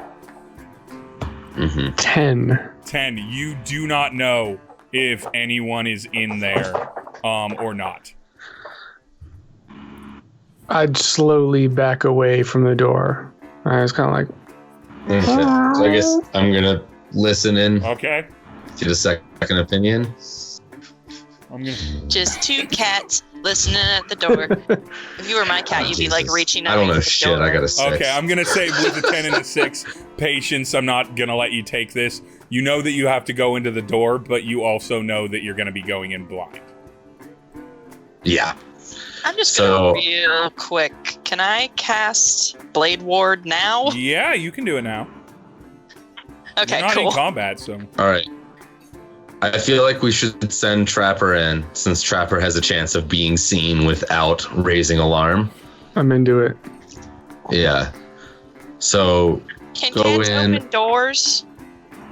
Yes, I can answer that in the affirmative. Not you, Star. As an owner of 2 cats. Well, no, that's fair door too. But I was gonna say I can can fully latched, so no. Trapper wouldn't be able to open it themselves. I can crack the door and Trapper can walk through. Okay, so you. Oh. Okay, I'm gonna have Star roll the stealth check for both Star and Trapper to come in. And it'll be a 17. That's a 17. Okay, they're not gonna catch you. Trapper, you creep in. How far do you creep in? I do that thing where the cat's like at the corner of the door pushing it through, so I kind of push through with my paws and just like poke my head in. Okay, we're gonna say you're in the first space of the room. You see this guy. It's a cook. He's working at the table. He's prepping breakfast for tomorrow. That's it. That's all who's in this room. And he has not seen you yet. Is that a brain? Nah, it's just a dude. It's the top. Oh, it's from above. Yeah, all of the minis that aren't you, all of the figures that aren't you, are top-down perspective. And I will tag the person that provided this for free and give a link They have over 20 sets of markers that they just give out for free, and then you can buy additional sets for them. And so I made all of the character markers with either their art or Pixabay art kind of squished down and labeled, and I used Token Creator for that, which I will link. But these markers were created by someone else. I can't remember his name now. I meant to say it at the top of the order, but I will put it in the comments and tag him appropriately so that other people can get a whole bunch of free little tokens that they can use in Roll20 or if they're bad people, or Photoshop or other services if they're good people. I'm going to cut up around the island. What? You're going to cut around the island? Yeah. Okay, since Star rolled stealth to get you in, we're gonna say that carries over there. So do you go here, or do you just go to here? Yeah, like I see what I see when I go up around. Up here? No. Like the first area? Yeah. Like the first place you took my icon up the top. Yep. So your icon is maybe use north, south, east, and west. Do you want to go north, south, east, or west? West, west, north, northwest. And then I want to see what I can see. You mean east? East. Oh wait, sorry. Yeah, I meant east. Is that a wall? I thought that was unscrolled map. What? It's countertop, right? Sorry, the right of it. So where do you want to go? Got it. You can see the whole room. Yeah, you can see everything in this room. Okay, I thought there was still more to the east. No, there's no more to the east. The only things that are there what is he, are doing. What is he at? He's at a counter. Is that a tall thing that I could hide on the other side of and he could not see me? Yeah, you absolutely could. Okay, I'm going to see if I can get to there. Okay, you get to there. So Trapir is comfortably in the room and not seen by this person. Star and Patience, you are stuck here, and there's still just a cooking away in there. And we're going to say that Star is kind of peeking through the door to kind of eye contact with Trapir. And Trapir, you can kind of indicate that there is like a double door here, and that's it. There's nothing. You can kind of point. I do have the tip of my tail sticking out so that Star can see it if they look over. Mm-hmm. That's just a counter there. Do you want me to just shock him? Yeah, shock him good. You could. I'd like to ready an action. Distance. Okay, you ready in action? Who is your action ready to trigger on? Or what? My action is ready to trigger on me hearing that door that Star and Patience are behind open. Yeah. And if I hear it open, then you'll do your action. You don't have to further reveal it. Okay. I'm gonna meow. That's all the action was. To distract me. Okay, you're readying a distraction. Yeah. Okay. Yeah. All right, so Patience can split past me and try to stealthily run 20 feet or so, and then... Patience, I'm going to have you roll stealth with advantage because we're going to say that Trapir is meowing. So it's great that I have advantage because I did roll another one. Yeah. So let's roll that second one, 14. Okay, that definitely hits. And so roll your damage. And we're going to say that you're trying to... I assume Patience is trying to be non-lethal here. Correct. Basically just trying to taser the buddy to sleep. Yeah, I only rolled a 2. You only rolled a 2? All right, so you... It's a 1d8. And you rolled a 1 on the 1d8, or a 2 on the 1d8. So he looks over, he sees a cat meowing and everything, and he's like, "Oh, cat!" And then Patience shocks him from behind, and he's like, "Ow, what?" And everything. 2, even though this person is just a civilian, is not enough to knock him out. Star, you have one chance to go here and make a call, and then if you don't deal with this problem, he will make noise. Yeah.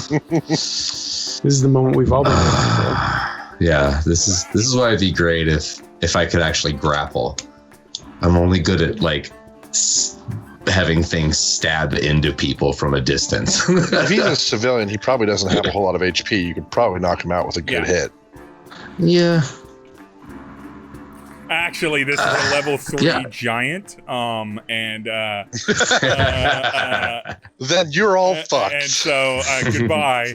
I'm a great DM, and I make combat that people can enjoy. Can I hiss? You can hiss. That's a free action. Yeah.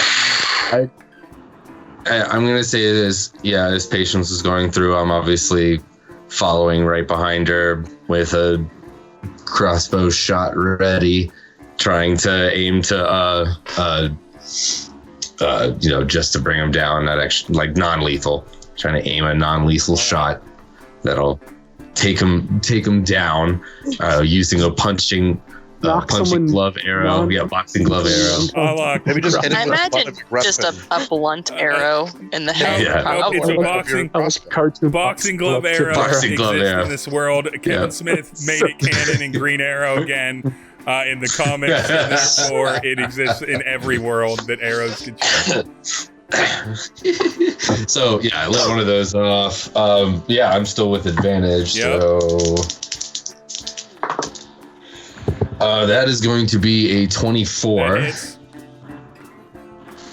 And so that also means, how's my 8? There's my 8. Oh, that's awful. 6 damage. Fine. He has 5 hit points, so he gets knocked out, tied up, and I assume you stow him away. He doesn't make a noise, so we're just gonna eliminate him from the map. We just stuff him in the oven. Stuff him in the oven, cook him up. Jesus. Very, very. Right. I didn't say cook him, just put him in there. This is the kitchen. It's a kitchen. And you have these double doors. Are there any rations in the kitchen? No, but there is hardtack, which is extremely valuable in Dungeons and Dragons. There's food in the kitchen, but there's not like rations or anything. It's all like, it's house food, right? Like there's flour and... I jump up on the counter and I lick some of the butter. You lick some of the butter? Yeah. The butter's actually going to be all the way up. No, it's right here. So Trapir licks the butter on the counter. You're not in combat right now.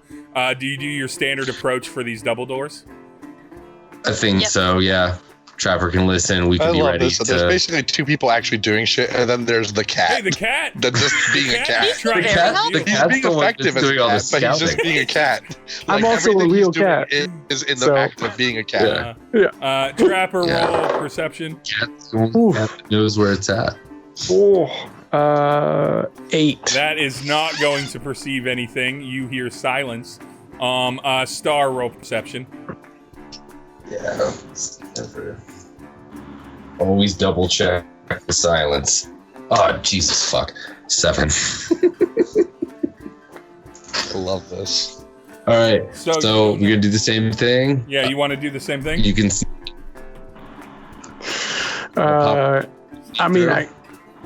Less confident, but I don't have any better ideas. There's not really a lot of places to go. Unless we just want to drop fairy fire somewhere in the middle of this room before we jump in. I think we want to drop fairy fire as soon as we are going to get into combat we can't avoid. I think that absolutely needs to be our first move, no question. Yeah, if you drop fairy fire, you've got to come out a cat. Can't cast spells in wild shape. Oh wait, no, it's you're right. Yeah, because does Patience also have fairy fire? Can't remember. Okay, no. Then yeah. No. And so if a fairy fire is cast, but again, that holds to Star's kind of mentality of, if you get into a combat you have to get into, you're probably going to drop out a cat anyway. So. Yeah. Would it be a better idea to go in meowing, or when we have kind of a choke point right here, meow through the door? I think I like what you did last time. I also think, obviously, I have no idea what's on the other side of that door now. But that's a really good point. I feel like if you have a chance to lure people away from a pathway where we can try to even sneak past them. I like that. All right. I was going to suggest it before, but you were already in the room, and I didn't think of a good way to signal you without making noise. Yeah, I'm into that. That's what I'm going to do. All cool. right. Okay, so you're gonna roll stealth first just to get the door open and have a cat go in there. And that'll be a me thing again. Okay, yeah, that's a 25. Okay, so that works. Trapper, you just move one space inside the door. When you do that, you see that there are 3 dwarves hanging out by the table, all holding up their axes and shields, exactly as they're depicted. No. This is how dwarves eat. Trapper, based off of your strategy here, you're going to roll 2 things. You're going to roll probably either athletics or acrobatics with advantage because you're a cat and you're small. Well, you're big for a cat, but you're still much smaller than dwarves. And then you're also then going to roll persuasion. Okay. What real world actions do these represent? So one is to make sure that one of them doesn't immediately come and scoop you and gets to you faster than 18. you can move out.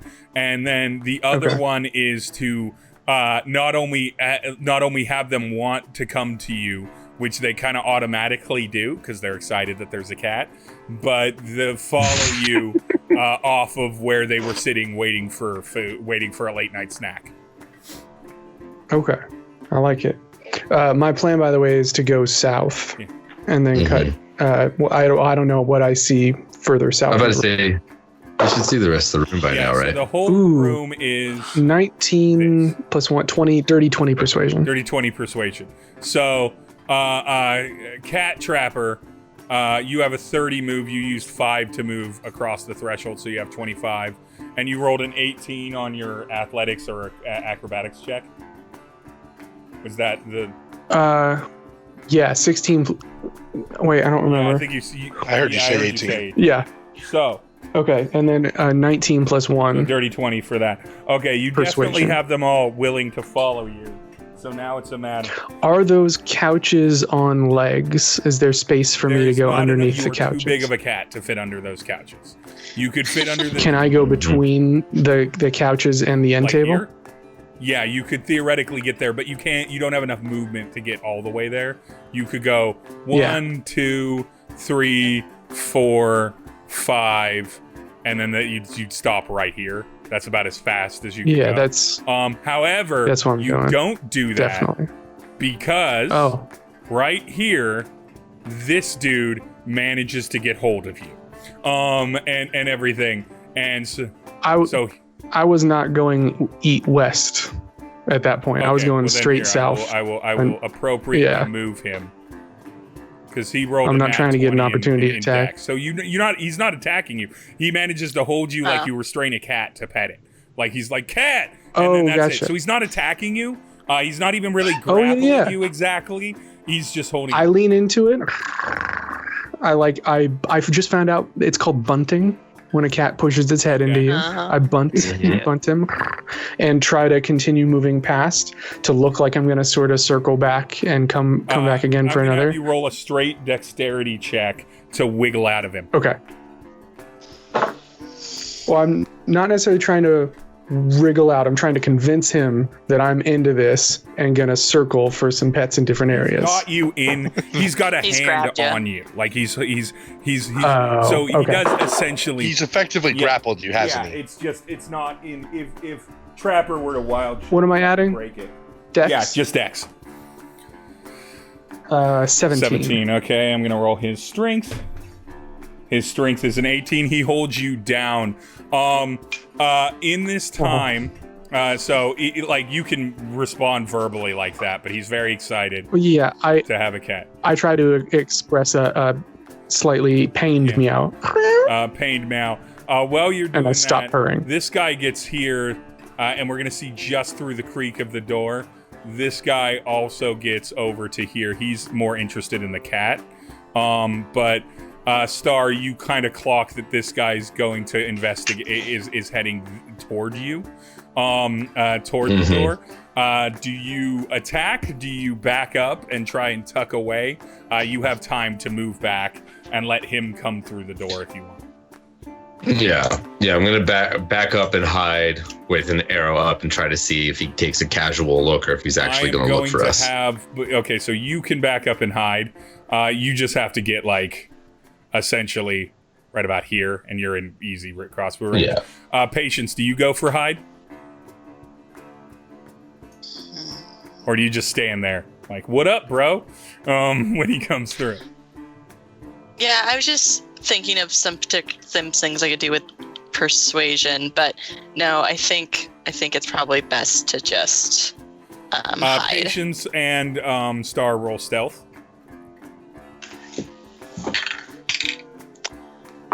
15. Would be 25 again. Okay. They're not expecting attack. 15 beats his passive perception. And so we're going to say that Patience manages to hide back in here somewhere. Unless you want me to put her somewhere else. She could duck under that. No, that's fine. And so he steps through, opens the door, and Star, I assume that triggers you attacking him from hiding? Door closes behind him. Is he like legit coming in to search the room, or is he just coming in and peeking? He's coming in and looking into the room because he's curious why there was a cat here.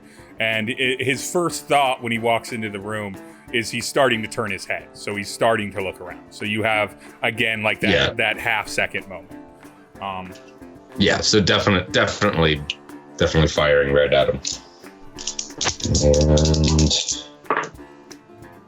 looks like I got a dirty 20. 20 hits. I love this non-combat stealth. So the good thing is that everyone's being cautious. As you've seen, there are a number of guys in here still. And if, like, you made a lot of noise and everyone just kind of grouped up on this crew, might not have gone as well as the outside squad. Where it was like, we're just gonna pick them off 2 at a time. Oh, sorry. What was that? That's 11. 11. Are you trying to knock him unconscious, or are you trying to kill him? Yes. So you knock him unconscious. The other two are functional of the thing. The way I play unconsciousness is that if someone's specifically aiming and hits by above 5 of a character's DC, in my mind that means they hit where they shot exactly, and so you know where to put them to kind of knock them out. And then if somebody's within at the levels you're fighting in, if somebody's within 2 hit points of 0. They just drop. They just drop if they don't know they're in combat. If they're in combat, you have to bring them all the way down to 0. So you knock him unconscious. I think that's fair. So this guy goes down and he gets unconscious. I'm gonna need both of you to roll one more stealth check. Well, just Star. Well, because I assume you want to pull his body away, right? Oh yeah, I'd have to stash him with the cook. In the oven again. There was stealth, so yeah, 17. All right, that beats their passive perception because they're distracted by Trapir. Back to Trapir, you are still stuck with these two. Weirdly, you don't really know what's going on in the kitchen at this point. You haven't heard anything significant from there, and these two are both happily petting you, not knowing what's going on. And so he's like released his grip on this me. This guy has got you full, like, locked down. He's actually got you in a scruff, so you can wiggle out. You can do another dex contest to his strength to see if you can get out of his grip. He's not just sitting there like pushing his hand down on me though. No. Okay. I was like, that's weird. No, he knows how to handle a cat. Fuck. He's got you like an adorable football. All right, 9. 9. All right, you don't, but you are doing a good job at distracting them. However, Star and Patience, you see at this point that Trapir is stuck. He's stuck between. All right, I start purring though. Yeah, he's stuck between those two, and they're right up against. They're right near the door, so he can't really escape. It doesn't look like he can get out. He's got 2 of them One's got him held by the scruff. The other one, both of them are kind of also petting the cat. However, if they're petting the cat, can I give some playful claws retracted swats? Yeah, of course. Cool. Trying to convince him to maybe let a hand go the next turn. So should we do a little bit of shock and awe? I think we might need to. So. Okay. Maybe. So like quietly open the door. Yeah, quietly open the door and try to. Yeah. Yeah. Okay, roll stealth to quietly open the door. Both of you are going to need to pass this stealth check because they're right there. Mm-hmm. Shit. 12. Okay. Well, Star doesn't pass 7. and Patience doesn't pass. So we just kick the door open and attack. And so it's going to be combat, but we're going to switch back to outside. Okay. All right. Outside. Skataki, Barry, Krav, you now are all kind of off to the side right now, sitting in the outside area. You've all kind of come to the conclusion that nobody's going to be attacking. There's not going to be more people. It doesn't seem like anyone else is coming out of that house and everything. And you haven't heard from Patience yet, as far as I know. So what do you all do? Well, really quickly, I want to just take I don't want to thoroughly search them, but I want to glance at the people we killed. Did any of them have any could I just a quick pat down find any keys or anything on them? In the people you killed, nobody had any keys, nobody had any money on them, nobody had anything. Nothing's good on them. There's no Okay, was there even a crossbow on one of the guys we killed? Yeah, there's a crossbow where you could recover a couple bolts, but that's it. Okay, because I don't have a crossbow, so if you want to grab you can grab a crossbow. I'll throw a crossbow I'm assuming it has a sling, so I'll just throw it on my back. It does. It has a hook for belts, and you have one, so yeah. Cool. Let's say we go give our friends some backup in there. So yeah, I jog over. The last said to meet him in the back. So we're going to say that you all meet them in the back. Whoop, that's not the back. That's the second floor. Do we want to meet? Yeah, they did say to meet us in the back. That's the last you heard from Patience. So now. So what kind of crossbow is it? Is it a light crossbow or a heavy crossbow? Single-handed crossbow. There's a light crossbow or a hand crossbow. I don't know the difference, so it's a single-handed crossbow. So it's a hand crossbow. Light crossbows are still two-handed. They're just not as good as heavy. Whoa. Okay, I'm definitely taking that. Gonna move your characters. So you all creep in the back. Nobody's there. Nobody's at the doorway. Door's still unlocked. You do. We find the unconscious guy. Yeah, you do see the unconscious guy. He's tied up and buried and everything like that. And you are inside. You don't need to roll a stealth check to get inside, but if you're gonna move down the hallway, you do want to do that. And so the bruisers are now inside, and they're also going to have to go down these halls with stealth to not alert anyone in the rooms that they don't know about. You as players know about them. Oh, Lord. Your characters don't know if anyone's in the room. So I rolled a 19 stealth. 19 stealth for Krav. We're going to say Krav gets all the way to 5, 10, 15, 20, 25. Don't we do it based on averages, right? 30. Yeah, you can do it based on averages. Yeah, let's do it based on averages. So I got an 8, so hopefully Skataki can bring up the stealth. Skataki? 15. All right, you're good. So all of you move 30 feet forward. Do any of you stop at any of the doors to roll perception check, or do you just ignore the doors because you don't see Patience? I think we're looking specifically for our friends at this point. So we're not investigating so much as we're just trying to see probably what path they could, because I think it would make sense that Barry would probably think they might leave a door open. Yeah, I think you said it was dim light in the hallway. Would they see the light coming from the kitchen around the corner at all? Not until they get here. Okay.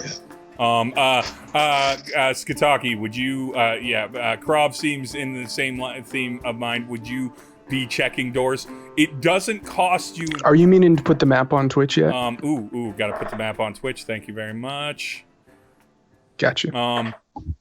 It doesn't mean that y'all are in any kind of pause on action. You can do the like perception checks by yourself. So you can all do perception checks at doors. You don't actually have to like limit your movement for that. So would that be something that any of you would want to do, or would you be too focused? I'm focused on meeting up with the other group. Me too. All right. So all three of you just roll. And so what I'm going to do is I'm going to kind of to speed up your closing distance here. I am going to have each of you roll 3 stealth checks. I'm going to have it roll in this order every time. So Krov, you first, then Skataki, then Barry. Announce each individual roll to me on each round to see where you might be. Your first stealth check passed, but you need to get 3 more to get through this thing. My first roll is 17. Okay, and now Skataki, first roll. 7. Okay, Barry. Yeah. They should be like World 8 on Mario 15, 3. that still works. That was a nat 1, by the way. That was a nat 1. That's a nat 1. That is significant. I'm going to roll a straight luck check for this. Because it's a party average stealth, I don't want to punish you too hard for a nat 1. But if I roll particularly low on this luck... Actually, no, I'm going to have Skataki do it. You rolled the 1. Roll a d20. If you get anything above a 5, so a 6 or above, you're fine.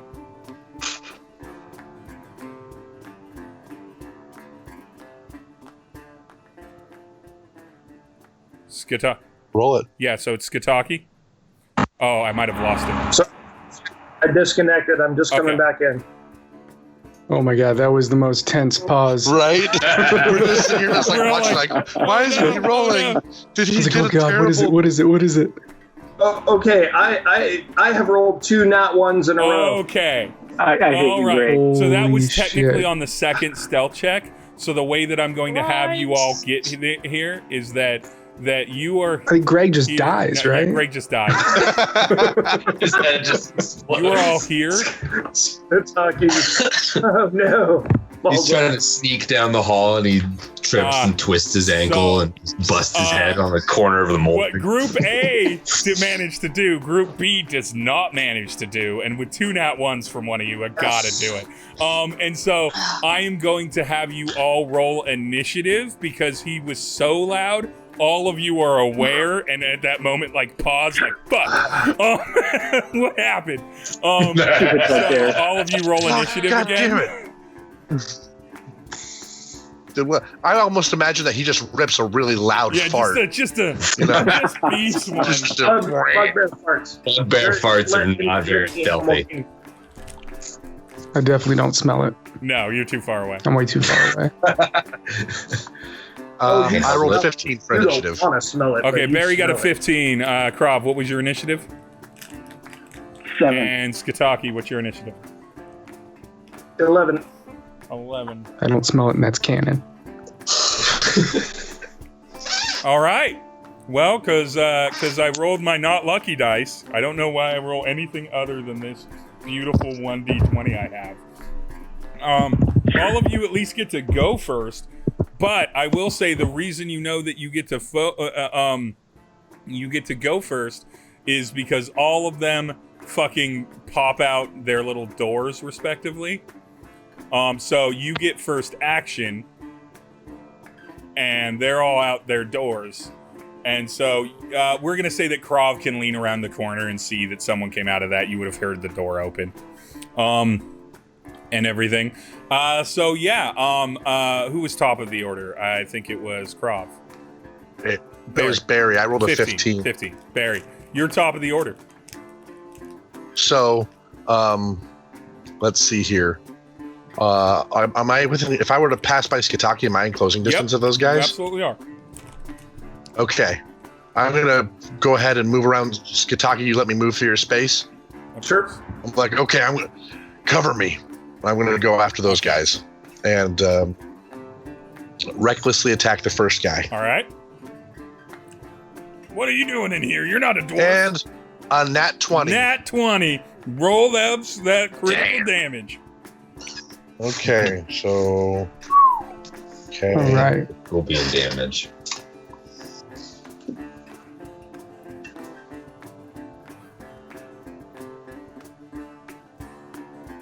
$21 damage. Oh, he dies. He super dies. This guy hella dies. He dies so hard. He dies so hard Skataki dodges the pieces of the guy that are flying He dies off. so hard he disappears in front of you. That's how hard he dies. Well, I glitched the game. Glitched the game. With a pen. He goes through the wall and through the exterior wall and doesn't appear outside on the other side. He's fallen through the map. All right. So that was awesome. Who was next? Who was next on the roll? I'm sorry I didn't record your initiatives. I can't remember if it was Skataki or Crowd. I think it was I think it was Skataki. Skataki too. Yeah, I think it was Skataki. Okay. Nat 4s on my initiatives. So you've got one guy in line of sight. You'd have to move to get around the corner for the other guy for your rifle. I'm going to step up behind Barry and put my rifle basically past his shoulder. So Yeah, that's fine. And I'm going to cover my ears as he does this because I know what a gun is. Yep. I don't want to be deafened. It'll only be temporary. Nothing bad's ever happened. No one's ever gone deaf from firing a firearm in enclosed spaces. Wait. You're in a 5-foot wide hallway. Nobody reported it. Right? It's fantasy, damn it. I can do it. That's true. 16. Hits. Okay. 7. He's injured. Krav, you happen to be able to see that there's both one person here and one person one person by Barry and Skataki, and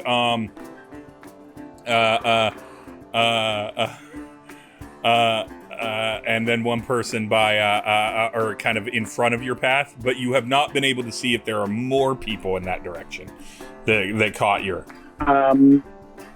I'll just take on the one closest to me. One closest to you. So you cruise on down. Indeed, OSHA Dungeon Standard 5-foot hallway. Shane Hall. I see your comment. Gotta keep them. Gotta keep them. Gotta keep them OSHA standards up. So Krav, you close on him. Attack. I rolled a 22. Yeah, that'll hit. That'll hit a 14 AC every day. Every day that'll hit a 14. And that is. I rolled the 9 damage. 9 damage. So he is also injured, but both of them actually get to go. I get to roll 2 attacks this time. So I'm gonna roll the one fighting with Krav. He rolls a natural 3, so he misses. Roll. Oh yeah. Roll the one fighting Barry. He closes on Barry. Actually, no, he doesn't close on Barry. He has a crossbow. He shoots Barry with the crossbow, but he misses anyway. And he misses Skataki too. Barry is 6'3" and like the hallway width. Skataki is over 7 feet and like the hallway width. And this dwarf, it could be I could deflect it with my manica. Yeah. No. I like the idea that he misses both of you, and he's like, this is what Goodhammer gets for hiring discount guards. You get what you pay for every time. I just picked up a crossbow today. So he fails. And it is back to the top of the order. That is Barry again. Well, I'm gonna run up and recklessly attack this guy too. Feel free to crit on him again. You got a 19. 19 does not crit for you, so just roll normal damage. But he has already been injured. And I hit for 12. So he dies. And or is knocked out. I didn't clarify if you were knocking them out or. Oh, but Barry doesn't have qualms about killing. Yeah, and so he's gone. And so then it is Skataki. Barry just handled that. person, where do you progress down the hallway, or what do you do? Oh, he's out. He's not at his desk. I now see that. So I am going to skip over to Krav. Krav, what do you do? I'm gonna attack. I rolled a 12. 12 does not hit. We're gonna say that Skataki, because I know it's what Greg would probably do, is gonna position. He's in frame. Oh, he's out of frame again. Yeah, he's gonna go here, so that he can line up on this shot. Okay, Greg. Sorry. I moved you because Barry handled the other person. I moved you because you could still hear combat where Krav was, to a position where you could see that combat and potentially engage Perfect. in it. So you get to go. Krav missed. We kind of flipped you, so you get to go before this guy attacks again. All right. Is that That's now? now. Okay. 29. Yeah. Yeah, that's gonna hit. And 8. 8 damage is enough because Krav got him earlier. 8 damage is enough that this guy goes down and is dead. And we'll say that magical fairies go and make their bodies not just be obvious. You kind of stuff them into rooms or what have you. So I would like Krav and Skataki to roll stealth. This will go well. Oh. Do better than me, Dan. Nope, I rolled a nat 1. I rolled a nat 2, so I'm at 8. Y'all. We are Jesus. Like, God, you're not I'm wild magic supposed to be sorcerers. stealthy. I rolled a 6. We are not stealthy. I mean, it plays into the game that y'all are just fumbling around. I just don't think Barry cares anymore. I was going to say he doesn't even try. He's just going to run down the hall. All right, so I believe it's this room. There we go. So these two fucking figure it out, and they come out, but they're at a distance, and you don't see them yet. But they heard the scuffle in that direction, and so that's the way they're going to come out. Barry, of course, gets Barry's self to them. Ew, nope, I'm not trying to reshape you. Barry gets super wide. Barry's a super wide boy now. So you don't hear, yes, very weird spell, Shane. Orc widening is the strangest spell at early levels of D&D. So the three of you do not see anyone, and you were just in battle, and they just opened the door and stepped out. So I'm gonna have you all roll perception with disadvantage, and just let me know, the three of you, let me know if anyone gets above a 15, or a 15 or above. Nope. Sorry. Nope. I was reading something on my character sheet. What was that? Perception with disadvantage, just let me know if you get above a 15. Or, a 15 or above. Disadvantage? Disadvantage, yeah. I got a 14. Okay, so you don't notice this. So right now, you've cleared out the rooms. Do any of you look in these first 3 rooms at all?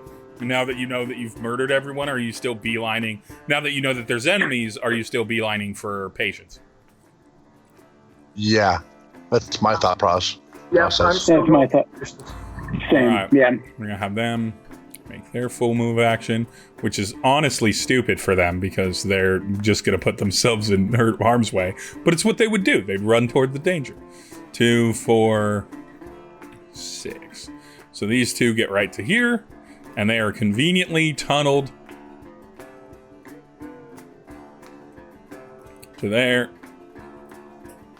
And so Krav and Skataki and Barry, they're not trying to be stealthy, so you can kind of see them coming around the corner. It is, since it's such close quarters, I'm more than fine with you two doing things where it's like, I step in and I slash and then I make room for somebody. since Barry and Krov kind of have to. I mean, Barry now has a hand crossbow, but kind of has to. Does better damage if they just kind of face them. Oh, yeah. Skitaki can just fire. He took it purely as just kind of like, in case I need this for something. So top of the order was actually Barry. So Barry, I'm just going to carry over the initiative order. So Barry, you, I assume, close me in there. And I'm going to recklessly attack. That's what barbarians do. That's what half-orc barbarians 21 damage. 21 attack to hit. Not damage. Wow, another crit. 7 damage. So that hurts, and I'm just going to have you step smartly off to the side. Next would be Skitaki. Skitaki, you could theoretically hit him from directly across or one square north. I'll go directly across, give Krob the chance to cut that corner. Okay. Come on. Oh, I see. Let's move Barry back. Okay, Skitaki, you can attack. Okay. Barry was up 21. one square. Oh, yeah. 21 hits, of course. And 12 points of damage. 12 points of damage. That definitely kills that guy. And then Krov, I assume you close. Mm-hmm. Krov closes. And 19. 19 definitely hits. And 8 damage. 8 damage injures him, but he gets to swing at you. Hooray. Bring it. Oh! I ain't afraid of you. Oh, and he hits. He hits. How does he hit? He hits with a dirty 20. Oh. And he hits Krov for 6 damage. And so he brings his hand axe down and just like manages to find a place between scale and armor and just goes shink and gets you. And he's like, ah! And not really paying attention to the fact that there's 3 of you and he's almost definitely going to die. We're going to say that the top of the order is Barry, and because it is a closed hallway, and because I hate the rule that no 2 players can occupy exactly the same space, I'm going to have Krov roll a athletics check. Athletics or acrobatics, whatever's higher. So, a little homebrewery because I like tight corridor fights, and I don't like how penalizing 16. Okay, we're going to say that he is going to roll contest to that, and he does not quite hit it, so we're going to say that Krov is able to move himself just enough out of the way for Barry to squeeze in and attack. Barry, you squeeze in and attack. Okay, let's do another reckless attack here. 25. Hits. And 5 damage. 5 damage. What did Krov do to him? 7. 6. Or 7. 12. He is not dead, but fortunately, Skitaki, you get to go. Yay! Everyone hit the floor. Let's make him dead. So what do I have to do to try and shoot safely around You have these to not two? roll really shittily. Okay. Please don't shoot me. This is We our are talking to Greg. Pongo line of death right now. You know, I'm gonna delay. I rolled 2 ones in a row earlier. This seems like a bad use of time. All right. I'm going to ready the action in case I get a clear opportunity, but for the moment I'm doing nothing. Skitaki delays. All right, so because it's now tight and everybody's in the same exact thing, and because Skitaki's delaying, I am going to make Barry with advantage roll an athletics check to try and do a fun little move with Krov. So we're gonna tag team in and out of this fight, and I rolled a dirty 20. A dirty 20. All right. Let's see if he rolls fast enough to get back to you. He does not. So Barry does like a weird thing where he turns and does like this acrobatic circus act, back handstand over Krov's shoulders. Krov is able to step forward. Barry kicks back down onto his feet. Do I do like I imagine like I wheel over his back. Yeah, you just wheel right over him, and then Krov, you can attack. Right. Shit, that's like ground trapeze. Yeah, it's parkour. They both say parkour when they do it. Parkour. Yeah, parkour. Just as the 19. ancients practiced. I believe that hits. You rolled a 19, right, Krov? Did, and that is going to be 11 you can't damage. not kill him, so he dies. Oh, excellent. He managed to take 3 separate attacks to get his death down. He might have been stronger than Norman the Dwarven Warden,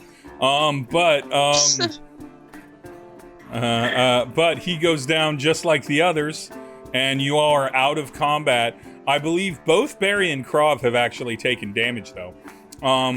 Yep. And so you see, and I still have damage left over from nothing previous. down this hallway, but full light in the next room, in the door at the very end of the next room. So, do we go? I say we go down there, guys.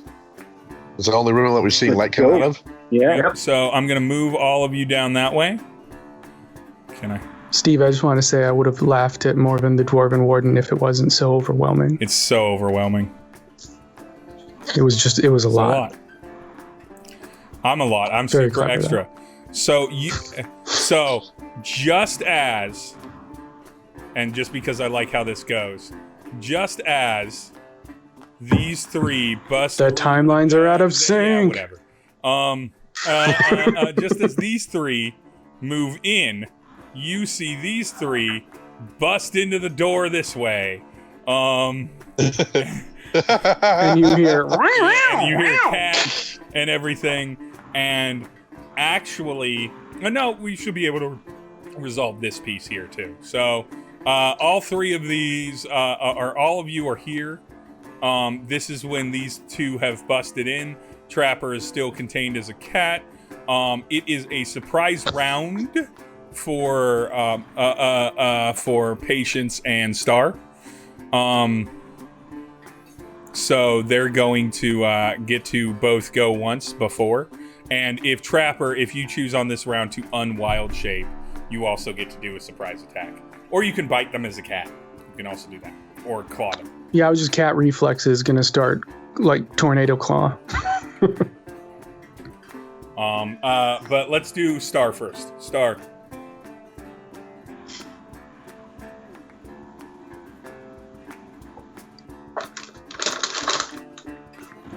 Did we lose Star?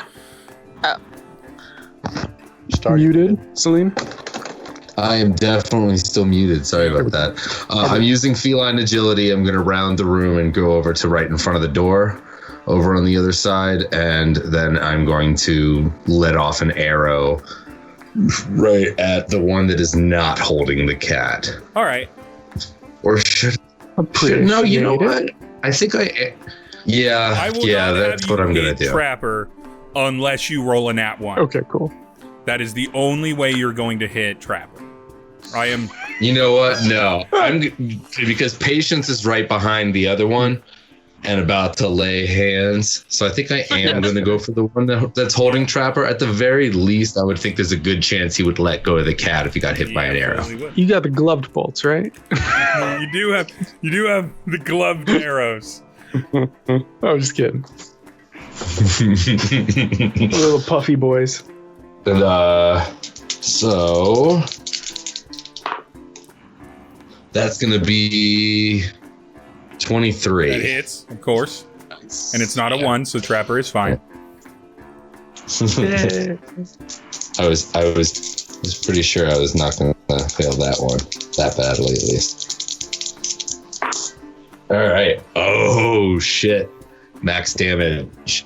That would be 17. Just as you have released his soul from his body, the dwarf releases Trapper from his grasp finally.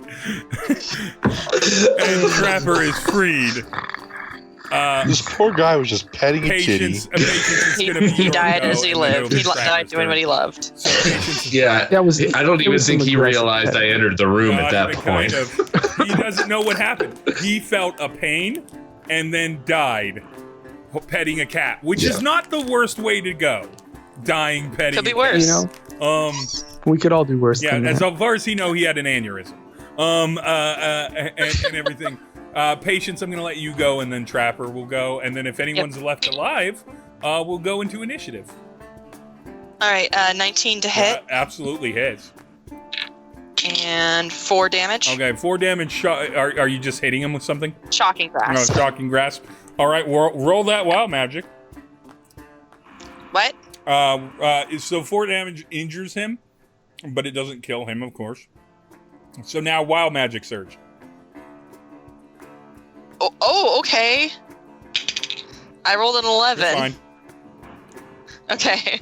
Oh, right, because I did magic. I forgot that was also everything, the way things anything that you do that is not purely in containment of something that a regular commoner could do, I am making on that wild magic table. I know. Sorry, my cat is So meowing next in time, the background. 3 and under, right? So yeah, next time 3 and under. Cool. This guy's dead. Trapir, it is your go. You are no longer contained. Yeah. Well, I mean, what's my melee? As a cat, Slashing look up cat damage. stat. You could turn. Are you gonna stay in cat form to Well, attack? if Trapir goes out of cat form, then they can't wild shape again until after a long rest. I get 2 wild shapes. Oh, per that's a rest. good point. Is it 2 wild shapes or 1? I get 2 wild Oh, shapes per I rest. thought it was Yeah, 1 at level 2. but still, either way. trying to conserve. I feel like it might still be useful to be a cat during the stealth mission. So your attack as a cat is you get 1d1 slashing damage if you hit them. 1d1? Yeah, you're a cat. You can You're a cat. hit them for 1 damage as a cat. You have a 3 strength. Oh, sick. Yeah, do that.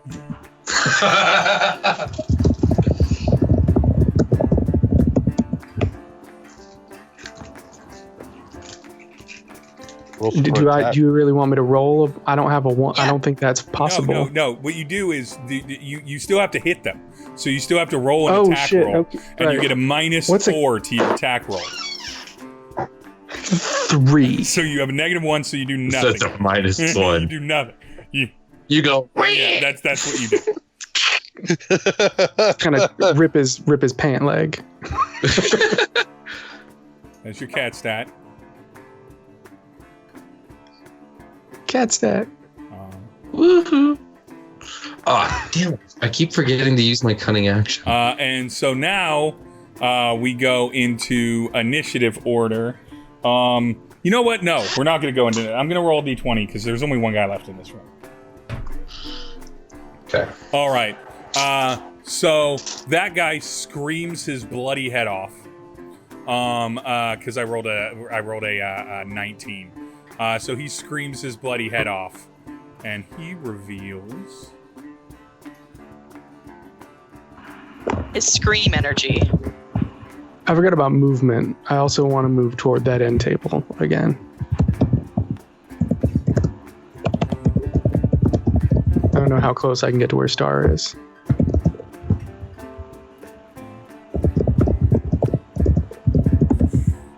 One, 2, 3, 4, 5, 6. Sorry, if you move because you attacked him first, you'd have to take an attack of opportunity on him. Oh. Yeah, nah. Pass. Okay, so you're gonna stay there. Well, I didn't think about that when I attacked. Somebody is typing and it's really picking up or something on the thing. So I don't know who's doing that, but we've only got a few more minutes and then we'll pause. And so he screams his bloody head off. Now I'm gonna roll initiative. I'm gonna have everyone can roll an initiative roll at this point because he's right by the door, so he's in range of pretty much everybody. 16 for me. Barry. Okay. 17 for Shitaki. 5 for patience. 1 for Trapir. Nat 1. 6 for Krav. Okay. I missed what we're rolling. Just initiative.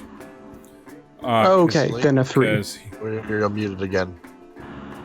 God, I'm so glad I'm burning all my ones on initiative. Not all of them. Who's muted? Star. Selene. I'm coming back. I had to hit the button. Sorry. Yeah, I got a 15. Okay. So he got a dirty 20 on initiative, so he gets to go first, and he is, weirdly enough, going to attack Trapir. Aw.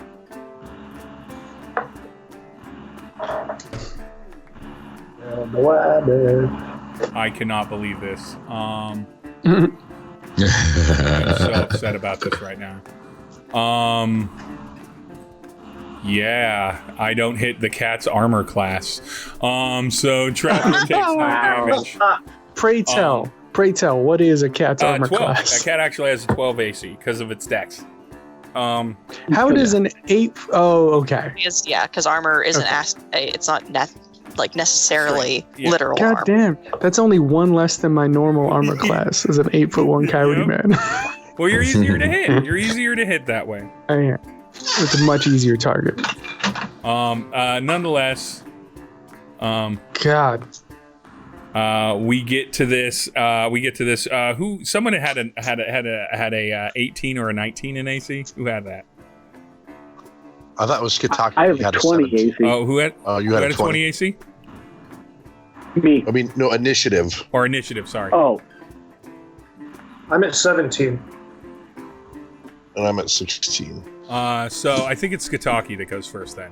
Skitaki, you hear that there's combat on the other side. You just saw them move across to that.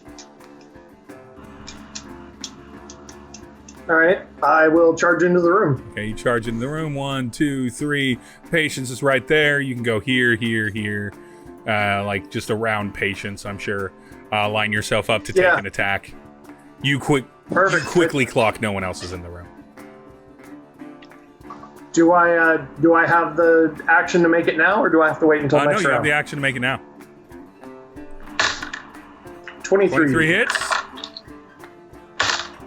9. 9 kills him. So he dies. And what's fun about this is, whereas Star, Patience, and Trapir were like quietly knocking people out and shoving them away, Barry, Skitaki, and Crab have just been murdering people. So, so right now, the whole nature of this operation has changed drastically. Yeah. Nobody is in this room. It is now 10:04 Pacific time, so we are going to have to pause. I will let you know that there are 2 more people left down on this level. So it shouldn't be too hard for any of you to quickly dispatch them. And then, as far as you know, because the B team there was so loud, nobody's left on the first floor. You don't know who's on the second floor. You don't know if anyone's hurt you. And the fire is still ablaze outside as it engulfs 2 disused farms. But that will be it for this session of Through the Mill. Join us next Tuesday, 7:30 Pacific time, to see probably the conclusion of this combat and what's to come from that. My name is Steve, and this has been a Dying of Exposure live play D&D series. I'd like to thank my posse for being very effective, and then I'd like to thank the outdoor crew for being very noisy on the way in. That's how the heavies roll. I mean, there's nothing subtle about Barry. Mm-hmm.